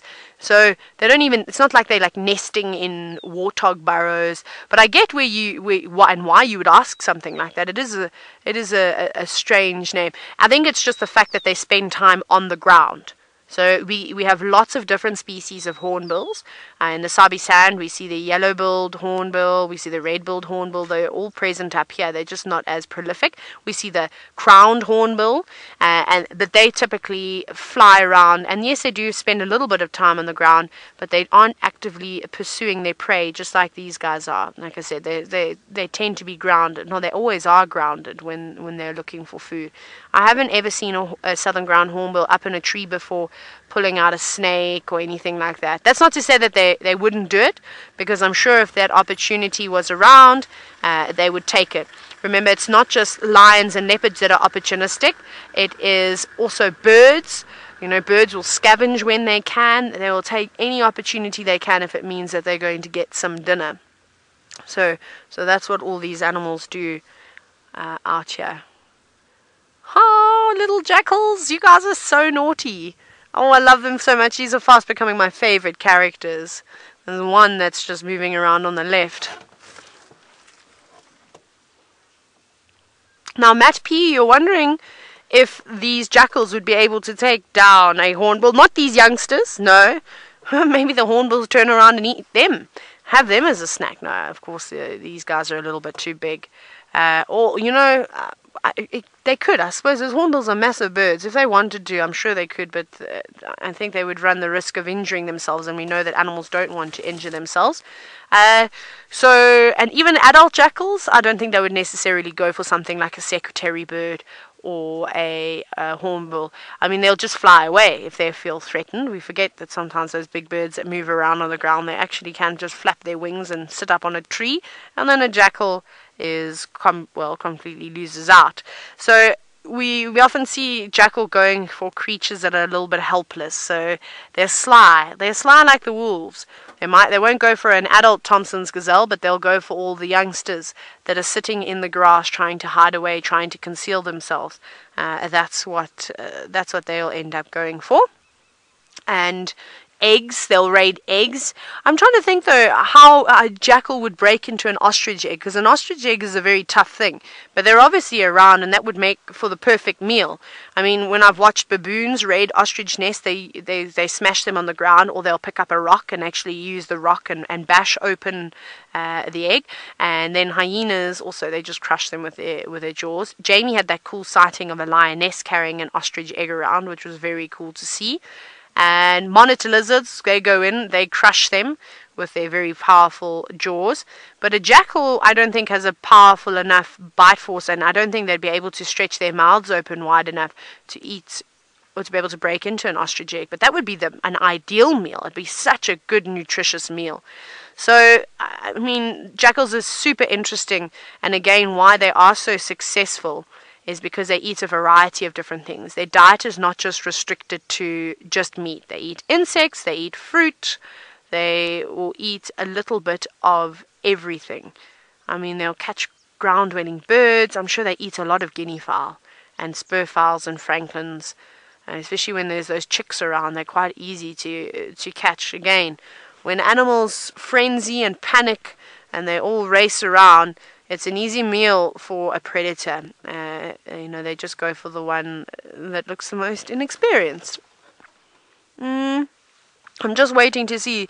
A lot of the cars are starting to leave now, so I reckon in the next 5 minutes or so we'll be fine. We'll be able to go back to that lion sighting. But I didn't hear any squealing, that's for sure, so we know that lioness hasn't gone off and taken anything. There's another one. I think they must have been busy for most of the day, running around, probably playing with one another. That's a sighting I'd like to see. I'd love to see jackal pups playing about. Don't you think that would just be adorable? And I think we are... Thank you, Faith. That is so kind of you. Faith is there was some comms problem in Djuma, so the Djuma team hasn't been able to start yet. They're just doing all their delay tests and things now, getting ready, and then I'm going to have a breather in a little bit. I feel like my voice is about to it's starting to go a bit hoarse now. Didn't think that would happen. Topi. Hello, Topi. We haven't seen one of you today, which is quite nice. You might be the protector of the warthogs this afternoon. At least this Topi is around, and they've got phenomenal eyesight, and I think he's actually he's watching the lions. He's not taking his eyes off of those cats. So that's good news, because if they do get too close, he'll start snorting, just like a impala would snort, and then he would let everybody know that there are predators within the area, and that they need to be on their toes and keep their eyes and ears open. Otherwise, they could end up being a meal. I do really, really wish that the marsh breakaways get a meal tonight. I think it's so important for them. Come on, little jackals. I've been praising you all day, and now you are sleeping. Unacceptable behavior. Again, I'm going to have a word with your parents. And I've seen the adults around here often. I reckon they're probably just off dozing at the moment. I don't think that they would have been wasting their day running around. They know that they've got a better chance of, getting some dinner or finding some rodents, some gerbils at night rather than during the day. Again, the cover of darkness is just amazing.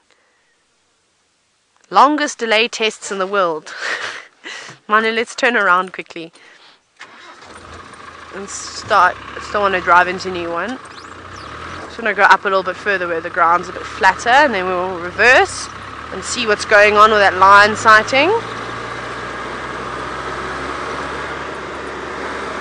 Yeah, this looks like a better place to turn around. No, there's still too many cars for my liking. I'll show you, Manu, let's show. Okay. There are all the vehicles. So we will wait for all the vehicles. There's not as many as what there were earlier. I don't even know. I couldn't count how many cars there were. There were so many. But they're fizzling out now.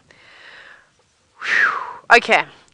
My voice is about to disappear, so I'm going to give it a little bit of a break, and I'm sure you're looking forward to not hearing me chat so much anymore. Tristan is out and about in the Sabi sand, and he's got an animal that likes to migrate.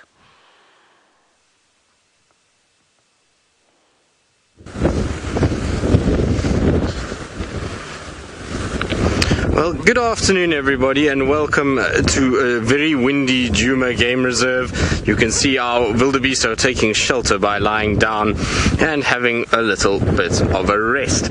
So you can see little Footloose and friends, they're all just hiding out of the wind itself.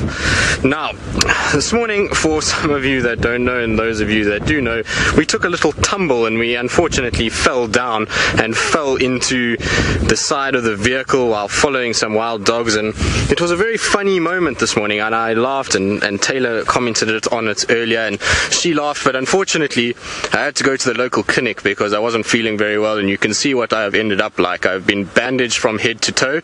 I've got my arm in a sling now, and I'm going to try and attempt to drive somewhat like this, but it's not very pleasant at all. I can tell you that I don't feel very well, and so hopefully I'll stay in the vehicle today. I was thinking of trying to build some sort of a cage for myself, but we couldn't find the doors, and so that's all gone.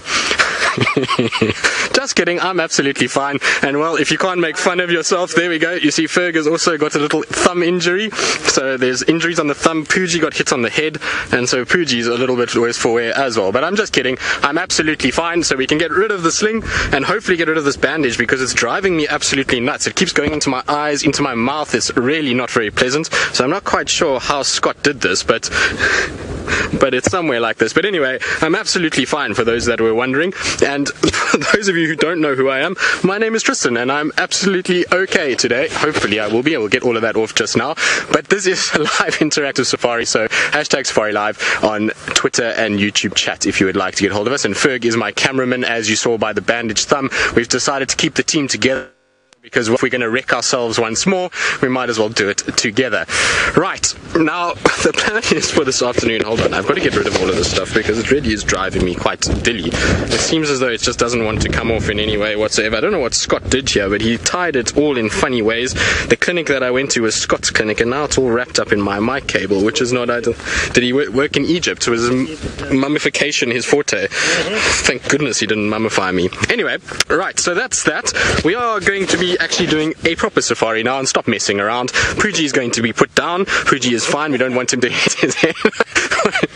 So we don't want to actually put Pooji down and kill him, but we're going to put him down in the vehicle itself. Now, Kathy, you say I just gave you a heart attack. I'm very sorry, Kathy. I didn't mean to give you a heart attack. I was just joking around. And we thought we might as well make fun of ourselves. If no one else is going to make fun of us, which there are millions that are already doing it, we might as well just join in and have a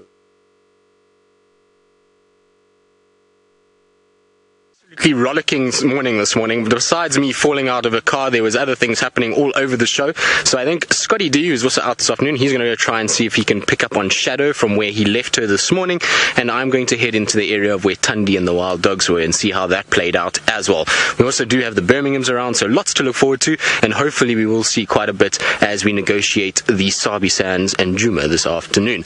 It's actually a beautiful scene where we are now. There's a wind that's kicked up, like I was saying, but I've got zebra, impala, wildebeest, there's everything kind of hanging around, and it almost looks like a scene out of the Masai Mara, bar the big dense thicket behind all of these animals. It's really very, very pretty to see everything, and always nice to see a number of animals. The other thing is that the wild dogs weren't too far from this area, and so it's a good place for this afternoon. Maybe the dogs are going to make an appearance on the dam cam, and all chaos is going to break loose, and hopefully I'll stay in the vehicle this time round. Now, somebody who did manage to stay in the vehicle and was absolutely fine was that of Scott Dyson. So let's go across to him and see how he's doing and give him a good afternoon.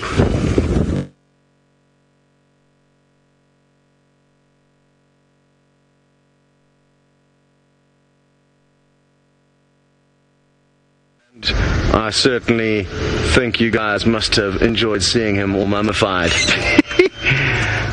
Now, my name is Scott Dyson. I'm teamed up with Senzo on camera this afternoon, and we've got incredible prospects lined up for us. We've got male lions on the property, 2 different female leopard we've seen. Actually, both of them are sisters, one of which has got a tiny cub, one of which has got a sub-adult, and they were both left probably less than half a mile apart at the end of the morning safari. Now, Tristan's going to look for the one leopard, I'm going to go and look for the other, and I think Tristan's also going to possibly pop in with some wild dog that are also in the center of our property. So we've got wonderful, wonderful prospects with lots of predators around. There's another male lion that was somewhere in this area this morning. We did see him, and I'm guessing he hasn't moved too far. He was the individual who managed to steal the remains of Tundi's impala kill that were hoisted up into a small bush willow tree, and the leopard had actually abandoned the kill, and it had been just sitting there a couple of days. The hyenas couldn't get it down, and this male lion caught wind of it and moved into that area, and then came to a small waterhole just to our left to quench his thirst after eating a fairly rancid meal. And we literally saw him under one of these bushes here, so I would guess that he hasn't moved too far, but we often get pleasantly surprised out here by the animals.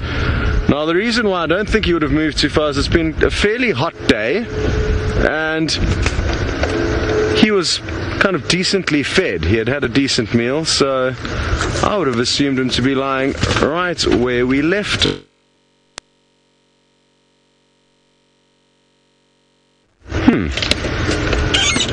I'm very surprised he hasn't popped up. But I don't want to spend too much time. I just thought I'd come and check this waterhole for any sign of Shadow, the female leopard that I'm looking for, and her tracks coming in this direction. And there hasn't been any sign of her coming this way, so I'm going to go back and check in another area. Her and her sister were so close that it almost didn't make sense for me to initially check the area that Tristan was going to be in. But I think it's safe to continue into that area now and see if we don't get lucky. For you, on the other hand, you are also going to be going off on a little bit of an adventure all the way back up to the Masai Mara, where it sounds like you've been having a wonderful afternoon, and you're going to be jumping on board with Taylor. Scott, it sounded like you were done for the afternoon. Anyways, I hope that you find the lions that you were talking about. So as soon as I've been live for such a long time, you know, my face is just taken strain, my eyes. So we're just going to carry on like this. Now I can't really see. So every time and every now and then when I feel that, oh yeah, and I've gone off the road, I'm feeling for the vibrations, the unusual vibrations that the grass brings, or getting stuck in the mud and all these types of things. So yeah, I think we're just going to stay like this for the rest of the afternoon, which would be quite nice. Look at me go. This is so scary. I'm on the road, Manu. Manu, how's your hand doing from holding the camera for so long? You strain. Manu's pulled some ligaments and all sorts of things. So you know, it's first aid safaris today. I'm of course just joking. I can take it off now. We were just checking the first aid kit to make sure that all the things are there. My eyes are fine. Let's unwrap. I've got to roll this back up though. That's going to be the fun part. That's the part that I'm looking forward to most, I must tell you, is rolling up a bandage. I've got lots of experience in rolling up bandages. My mom would say this. She says I was a hypochondriac as a kid. She was always injuring myself, and I always had to put a whether it was a band-aid or a proper bandage or something. She just said I was obsessed with the first aid kit. Still am. Still love doing it. So I thought we'd do a quick loop around just to see if anything else is happening. Everyone's slowly starting to move away from those lions, but they're still fast asleep. I'm not sure where that other lioness is, if she's still sitting off to the side of the road or if she's perhaps gone back to join the rest of the pride on the termite mound. It wouldn't surprise me. What's happening? So I'm just... no. I thought I heard alarm calls. But they were not alarm calls. I thought maybe the birds had seen a snake. It doesn't seem that way. Okay, well then we'll go back this side. Yeah, we're going to head towards the lions very slowly and see what they're up to. Let's go and see if my friend, who likes to trip and fall just as much as me, has still got a big smile on his face.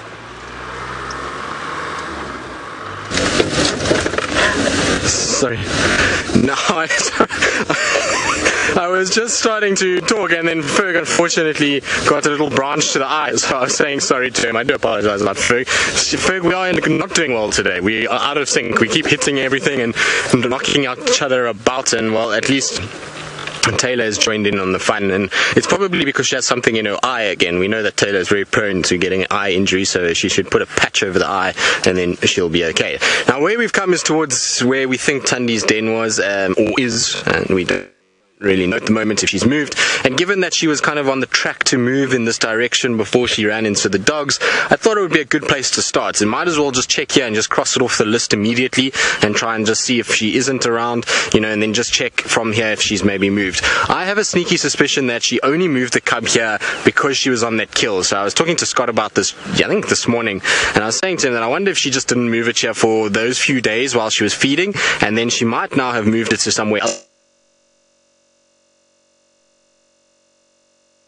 That litter, she used to move them all over the place. Every couple of days they would be in a different place, and so she is prone to moving them around, but it is worth just checking out. I'm not 100% sure if this still is the den site or it isn't, but it was worth kind of coming in and having a look. At the end of the day, we're just of us is where Tundi was with the dogs, and so she was mobile in this direction. It's possible that she came back here. I also think that it's also possible she might have gone back to that old den now that that carcass is finished, so at some stage we'll poke our nose into the old den site where we had the visual of the cub the first time and just see maybe she's moved back in that direction. The thing is that she could be anywhere along this Mulawati system. We know how she is. She moves a lot around and she's very secretive about what she does, and you know, this morning was nice to be able to follow her for a bit, but she could be anywhere around here, and there could be any sort of sign of her somewhere underneath the bushes and thickets, and so it's worth just kind of checking out areas and trying to just work out where she isn't, and that will then narrow down where she could be. So it was worth coming here. Definitely don't see any sign of her. I'm pretty sure if she was here we would have seen just a little head come up, or you know, some sort of indication that she was here, and there isn't. So I think what we're going to do is now come out and carry on, and I'm going to go to the last place that I had her and just try and just check around there, because she could also be just lying down. I remember very fondly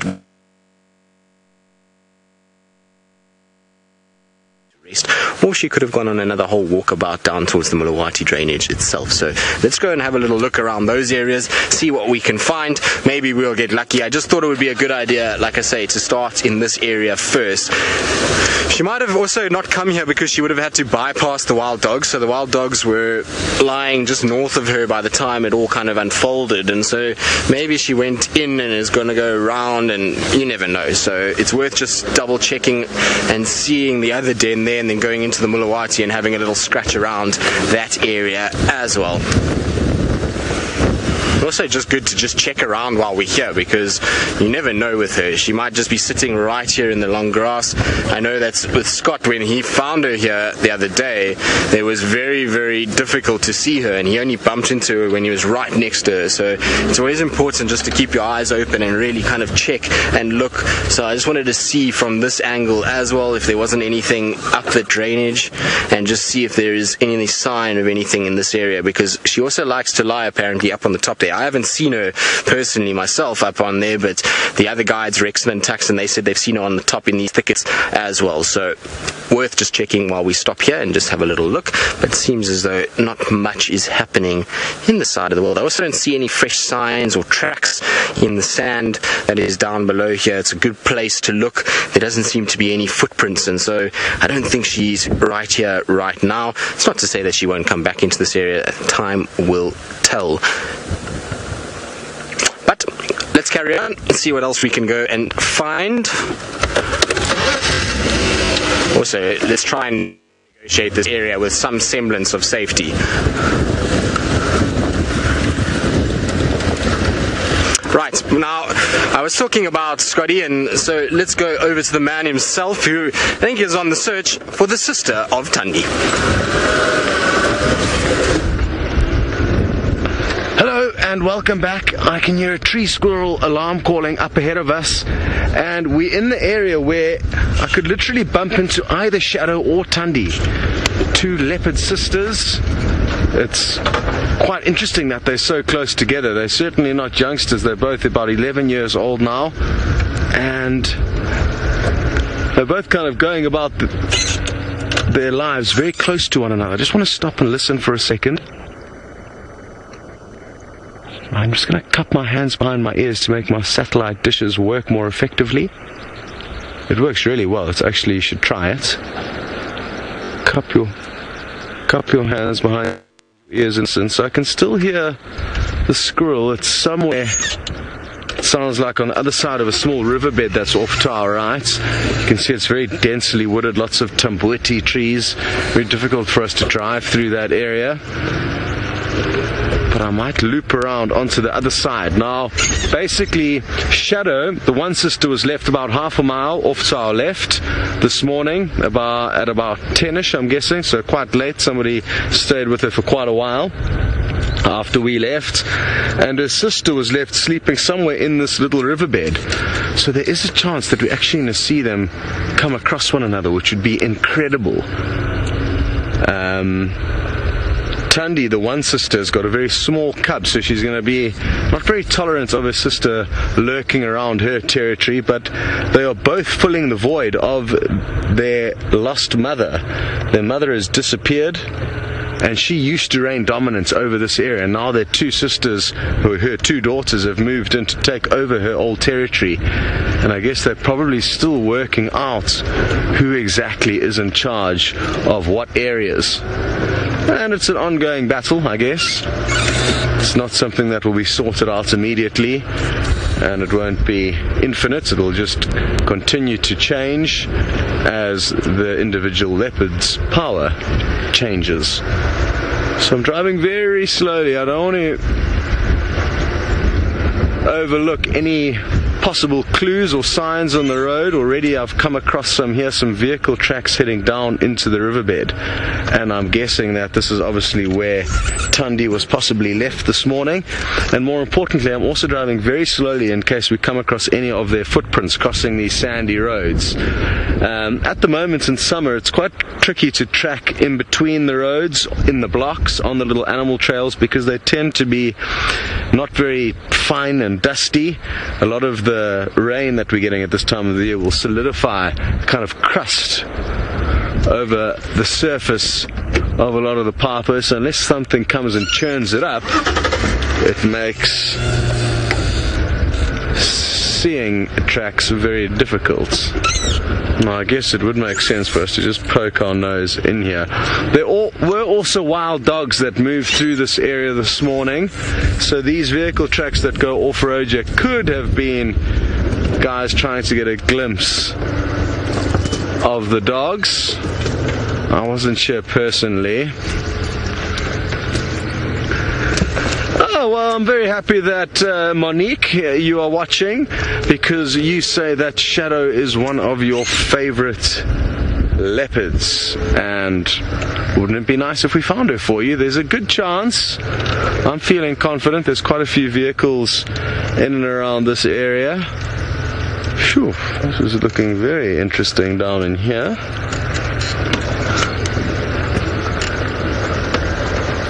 Just want to drive very slowly. We're not entirely sure where the Tundi, the one leopard that we are looking for, has possibly moved her cub.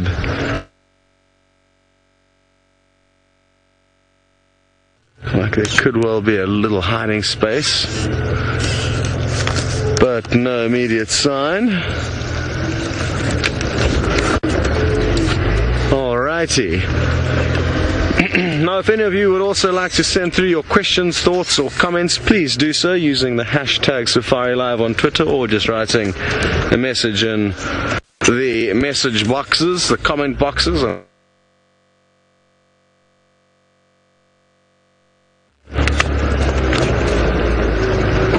Okay, well, nothing to see down here, but glad we came in for a little snoop around. It's actually very useful to know all these little crossing points through riverbeds in case you are following an animal and they decide to leave the comfort of the road. Then you can hopefully fairly easily catch up with them.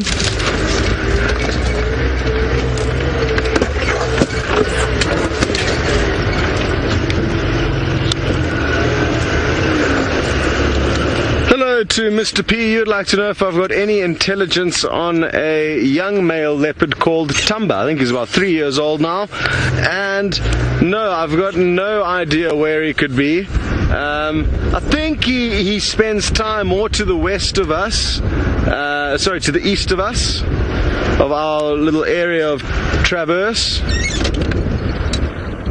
Sorry, I thought I may have heard a squirrel alarm calling. It appears like it was a false alarm. So, sadly, Mr. P, no updates on him. How the radios work is that basically a certain radio channel will cover a certain area of traverse. So we've got a number of different lodges that can log on to our one channel when we go across to Chitwa Waterhole, then we go onto another channel that's got a whole other area of traverse. So we're not all hearing exactly what's going on around us necessarily. Very good. Now I'm going to continue to scour this road for any possible clues or signs of these two leopard sisters that we are hoping to find, maybe possibly having a little fight with one another. And while we do that, we are going to be sending you back up to the Masai Mara, and I believe Manu is going to do some.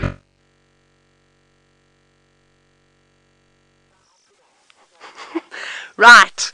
Everybody, this is Manu. You never get to see Manu, but here he is. We very quickly, while we're waiting for the cars to leave the lions, they're all fast asleep, by the way, we thought we'd show you the tricks that we're practicing. Are you ready, Manu? What is that, the crane? Yeah. Okay. I'm going to try and not kick Manu in the face as well. Okay.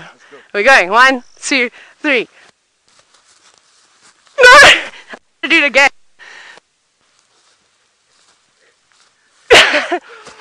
And that's what we're practicing because we're not very good yet. But we'll get to some point. You better go back. Where's your shoes? Manu doesn't have shoes. He's just bush boy. We're just getting back into the car, everybody. We will have us back in a second. Oh, it's a bit warm now. So there's Manu and I doing handstands in the Mara triangle and headstands. Now, I also need to put my earpiece back in. I'm going to do that very quickly. This is the hard part because it has to go underneath the shirt. The many layers that I have on for some bizarre reason. Faith, if you're talking to me, I cannot hear you just yet. But if I do a handstand actually on the road. It would be a lot better. That termite mound was very uneven. That's my excuse anyway. We actually just needed to get out and get the blood flowing in our body again. So now we're feeling loose. But Manu can actually do a really good headstand, like he did an amazing one. I'm going to still show you the picture. When we were on the border of Tanzania, it was incredible. And I can do a handstand for about 30 seconds on a flat surface, that's all. And I can walk around, but my goal, by the time I leave the Mara, I must be able to stay up for 1 minute. Manu, you're going to have to start timing me. We'll do time trials. So yes, there's a bit of fun. That's what keeps us young. Hey Manu? Acting like kids.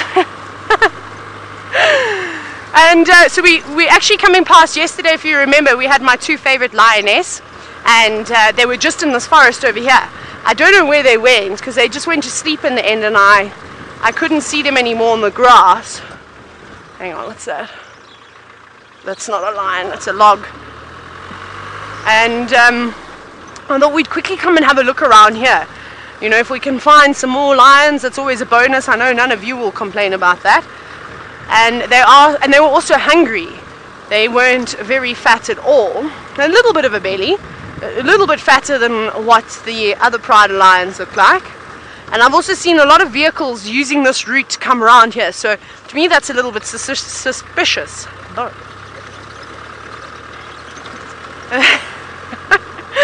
So I believe a lot of you are saying that I'm a breath of fresh air. Oh God, thank goodness, because that could have gone horribly wrong. There could have been many more comments that come from that.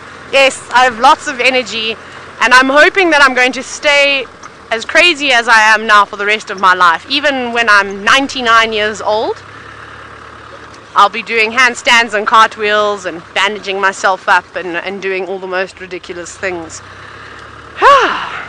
My friends must, or not must, they're going to get a shock, because most of them haven't seen me for such a long time, and I'm going home to Port Elizabeth, to the Eastern Cape. Those ostrich eggs in February. No ways. No, it's not. They look like they're mushrooms. They're fungi. That's quite cool. I got so oh, sorry, Manu, there goes your leveling. I just sunk into a hole. I got so excited I thought those were all ostrich eggs laying in the grass. But it's not. It's lots and lots of fungi. I'm not sure what species they are, but we see so many different types out here in the Mara. But it's always good not to eat them. Rather keep away. And I'm also just going to murder a fly, because it has been annoying me for the last half an hour. And I'm done. Done with your nonsense. Get out. There we go, I chased it away. So yeah, so lots of different things will eat fungi. You'll find a lot of the tortoise species coming to nibble on that. And I'm trying to think what else would eat fungi. It'd be quite funny to watch an elephant pull one out the ground and even just throw it, just toss it as if it was doing shot put or something similar, or frisbee or discus. Lots of insects will eat it. Now, Linda, you're wondering if humans can eat this. I'm not sure. There is a species of fungi that grows on termite mounds. I've forgotten what its name is, but I'm sure if Judy H is watching, she'll tell you what species of fungus it is. And it's massive. And you can eat those ones. These ones, however, you've got to be a little bit careful. You don't want to take a chance. I would not personally eat any wild fungi, even if I was 100% certain that I could eat them. I think I'd probably wait for an expert to tell me, just because you are either going to have a great trip or you are probably going to die. It's quite an extreme. It's either one or the other. So rather don't take a chance. For all the children that are watching, when you go out walking with your friends in the park, don't eat any fruit, don't eat any fungi, don't eat anything or put anything in your mouth that you don't know what it is, because you can get very, very sick. And if you are out on your own and you're far away and there's hospitals nowhere nearby, you're going to find yourself in a little bit of trouble. So that's my advice for the day, is just keep away from any plants that you don't know. Even I won't just go tasting berries. I'm very cautious. Now, Mary, you're wondering how big is that fungi? I can't go out because there's too many cars around here, and I think I'll get into trouble. It's probably about that size. I would say the size of a frisbee. That's how big they are. They're massive, and they're growing all around at the moment with all the rain that we've had. And we see around camp, actually, when we go for our safari parkour and we're making our way down and to the river line, there are so many different species growing on trees that have died, and, you know, basically forming the most perfect spot for fungi to grow. But this is the most common one that we see out in the grasslands. I'm so sad that I don't have any books with me here. I've literally have a mammals book, I have 2 bird books, and that's it. And I have a book on the Mara Triangle and the Masai Mara, and that's really it. But I mean, all my books are in South Africa. When you've got a luggage restriction in terms of weight, books are one that you have to sort of give up. But if I'd known that was coming up for 6 months, I would have brought a whole lot of my library with me, or at least would have got some of it sent up. It would have been very, very useful out here. Definitely with the plants. I think there's a few species of plants that are similar to South Africa that would have helped me. Because like I said, the internet is not great when you're trying to ID something. It makes it very, very difficult. But let's carry on. Let's go see what else is going this way. No. Right, I'm not going anywhere at the moment because I've just stalled. I'm going to keep looking for some more lions. Otherwise, I'll head down back that way. Tristan seems to be on a bit of a bumble this afternoon. Careful, Tristan. Watch out for that tree.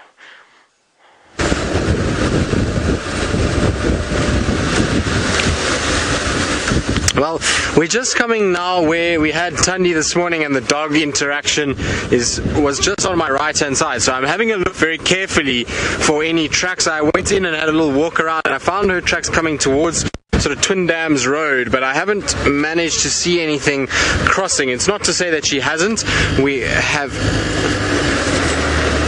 I haven't had a situation where, you know, there's places on this road where it's a bit sort of hard, so it's possible that she might have just crossed on one of those hard sections and has kind of eluded us. And we'll check Mulawati, because if she's gone Mulawati, then, well, there will be a very, very clear sign that she was there. Now, Taylor apparently says I need to be careful of trees. Yes, Taylor, I do need to be careful of trees. I need to be careful of everything at the moment. I seem to be accident prone, and you too, don't be careful with your handstands. It makes me scared when Taylor does handstands. We know that she is, as she says, a clumsy but agile. I'm not sure those two words can be used together, but apparently that is how Taylor describes herself, as clumsy but agile. I feel like today I was both unagile, if that's a word. What is the word for it when you're not agile? I was both not agile and I was very clumsy at the same time. So I was the opposite of Taylor in some respects and was absolutely nowhere. So we'll try not to repeat that, and I certainly won't be doing handstands, because that's a recipe for disaster and a recipe for myself or Ferg to probably get injured properly. We didn't do a good job this morning at injuring ourselves, so let's not try and push our luck any further. Now, I've come towards Twin Dams just in the hope that Tundi might be lying here somewhere and resting. Doesn't seem. So, Taylor McCurdy, who's obviously very full of beans this afternoon, given that she's probably been put in a very good mood that she watched me fall out of a car, but she says to me that I mustn't be a grandpa and I must live a little. I feel like I lived enough and I lost one of my 9 lives this morning, so I don't really want to live too much more beyond that, because I feel like this morning could have gone horribly wrong. It didn't, luckily, and luckily Ferg and I are both okay, but it could have gone seriously wrong. At the end, it was a situation where I could have fallen on a stump, the car could have gone over me, there could have been a number of different things that happened that would have been far more serious than it ended up. So, I think we're going to take our warning for today and just try not tempt fate, as it would be, because as my mother will attest, that I am probably one of the most accident prone people, and injuring myself has been a common theme throughout my growing up and even now into my adult life. So let's rather not tempt fate, and the last thing I need is a broken arm or something before we go towards Christmas time. I'm sure Scott will be very unimpressed if I break my arm, because he'll have to be the only one that will be driving on Djuma. Plus it will just be uncomfortable. No one really likes a broken arm anyway. Okay, so nothing at Twin Dams, which is what I thought. We might find some sort of sign of something, but it seems, alas, there is nothing. So I want to go into the Mulawati. I'm hoping that Rusty's signal is much better than it was. Ali, I'm not sure about Kuchava and whether or not she's even pregnant. I surmised it just given her behavior, but I have no idea. When last she was seen, I have no idea whether she was indeed pregnant. It was just a kind of guess on my behalf, and something that I just thought might be the case because of how she was scent marking and the way that she was going about business. But I mean, it's possible that she's not, and I would have to ask some of the other guys that maybe have seen her in the last little bit, that they could give me some more information on whether or not she was looking pregnant, or if she may have already dropped some little ones somewhere. But I haven't heard too much about her. She seems to be a little bit elusive over the last few weeks, and I wonder if maybe that's why. Maybe that's because she's found a den somewhere and she's just hiding out there. Who knows? It's an interesting thought, and one that I haven't given too much thought to, because we've been so busy with Andy, and Shadow's been around, and it's been quite a busy kind of time here at Safari Live with the TV show that we did. So I haven't really thought about Kuchava much in the last few weeks, but it is a very interesting thought, and it's hypothetically most definitely possible, although I imagine it's a little early. I think if she was going to give birth, she should be giving birth in January, I think is about right, somewhere there, maybe a little bit later, but you never know. I mean, these things do happen, and anything is possible. We saw with Thandi, she was a little earlier than we initially thought as well. Now, there's a beautiful male Nyala straight in front of me, so I don't want to disturb him. That's why I've parked a little bit further away. But I absolutely love these animals. They are so sort of exotic looking and beautiful, and look at the size of those horns, that long shaggy beard that he's got, and then just all the different colors and stripes and patterns. Absolutely beautiful animals. So we're so fortunate that we get to see them, and this particular area that we're in is such a hot spot for the Nyala. They love this section. You'll find that these males are often here. There's females with little ones. The Mulawati drainage is the perfect habitat for a Nyala. It's got thickets, it's dense, it's shady, it's got food items that they like, and so they come in here and they feed quite extensively off this area. And don't you just love that white marking between the eyes? Now, that marking is there much like what we see with leopard and lions, that they're quite light underneath the eyes, and it's because in here is dark and often difficult to see what's going on, so that just helps to bring a bit of light into the eyes to make things easier to see. And this particular male seems to be very relaxed. He's kind of walking straight towards us, which is very odd for a Nyala. Do you see the direct register? Do you see that? So that was amazing. You could see where the back feet went into the exact same holes as the front feet, which is how Nyala walk, and that's just to reduce the amount of noise in these thick vegetated areas. Now, Liam, you want to know what is the difference between a Nyala and a kudu? Well, a Nyala, like we see here, you can see that its horns do spiral, but not like the kudu. The kudu's horns will spiral 3 times when it's fully grown. Now that you can see is only just twisted really the 1 time. Then you'll also see that this animal is a chocolate brown color with these sort of rusty colored legs, and then it's got this thick beard and tummy hair and a long fluffy tail. And whereas the kudu will have a beard but not quite as long as that, also their coloration is more gray. You don't see them having a very sort of brown coloration like this. Also, the kudu is much larger. A male kudu is almost double the size of that in terms of height and bulk. Maybe not quite double, but definitely 1.5 times. But you can see he's a little nervous as he's going up the hill. There's a lot of wind today and a lot of things being blown around, so just double checking, making sure there's nothing on top of the bank that might potentially eat it. So that's why it's just being careful. Now, while I kind of check and scour the Mulawati to see if Thandi maybe came this way, let's go back across to Scotty Dyson, who I believe has found one of the cutest animals that we get out here, and one of my personal favorites. We certainly have found a tiny, tiny, cute little elephant, and it's a very windy afternoon, and I think this wind is going to make the herd, just like most animals, a little bit extra cautious. They're not sure if any of the blowing bushes are possible predators that could be approaching and giving them a hard time. And even though it's unlikely that anything will give a herd of elephants a hard time, they will be extra cautious. There it is. How cute is this little thing? It's absolutely tiny. Now, I haven't had a good enough look to be able to hazard a guess as to how old I think it is, but I think it's fair to say it's definitely at a glance under kind of 3 months of age. It's a very, very newborn elephant. And what we need to remember is when viewing elephants, and especially baby elephants, their rates of kind of growth and progression is a lot slower than most other animals out here. So their rates of growth will be more similar to ours, whereas a lot of the antelope, for example, within minutes of being born, they'll be able to they'll be able to run around and stand up on their own 2 feet, but not so much for the young elephants. That's why it does make it a little bit difficult to age them exactly.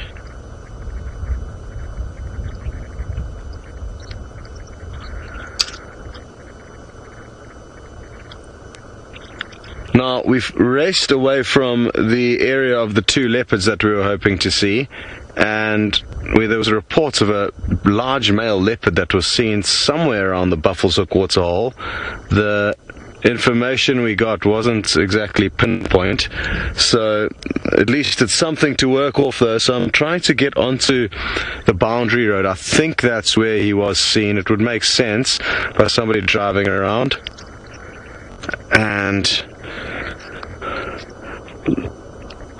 now we've just got a report that apparently this elephant's looking a little bit reddish between its legs, and even looking on its front legs and body now, I can see a few reddish tinges. Now, whether that...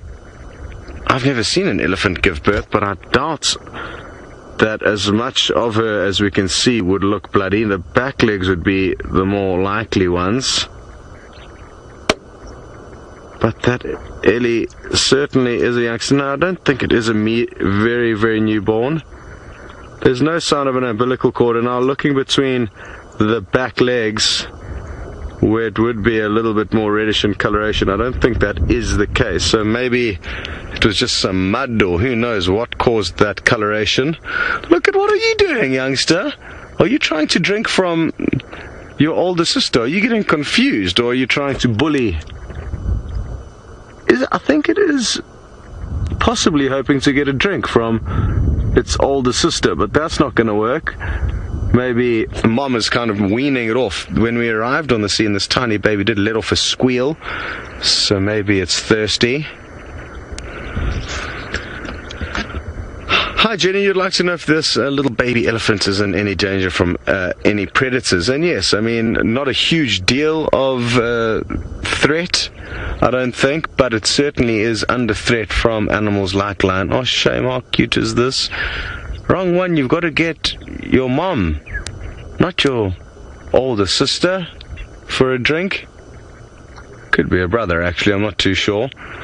Now, Jenny, like I said, it's highly unlikely that any predators are going to try and take on a herd of elephants, even though this youngster alone would provide an easy meal to lion, leopard, hyena. It's not to say that the mothers are going to leave their side, so they will be very protective over the youngsters, and I think, look at this. I think that, as a general rule, only young baby elephants that get singled out away from the herd, for whatever reason that may be, they may become prey to lions, leopard or hyena in this area. It must be said though that there are certain areas of Africa, Jenny, where you get some kind of mega prides of 30 plus lions, an area where there's not a huge amount of food, and in those kinds of spots you can get lions hunting elephants, not just babies but even adolescents. So incredible stuff. Well, be careful, don't knock the baby over. It is absolutely tiny. I'd love to see it try and walk a little bit more, and I think we're going to get lucky now to see that, because that will help us get an idea of how stable it is on its own 4 legs.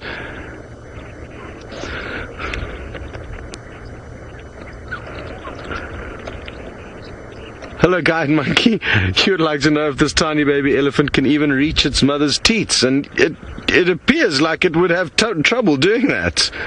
I agree completely, and I had the same thought go through my mind a little bit earlier, but I'm sure it can reach up to it. It would be a huge problem if young elephants couldn't reach the probably most important little area of their mothers to be able to grow. Look at it stumbling along here.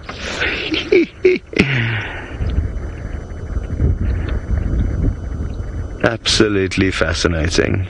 I love the way that other herd members can be so gentle with the newborns. When it gets a little bit older, it's going to go through a period where it may get bullied by some of its older cousins, but for now they are very, very gentle, and for good reason. If it is bullied by any youngsters at the moment, it will let off a shriek, and its mother will come running to the rescue and make sure those youngsters get a good hiding.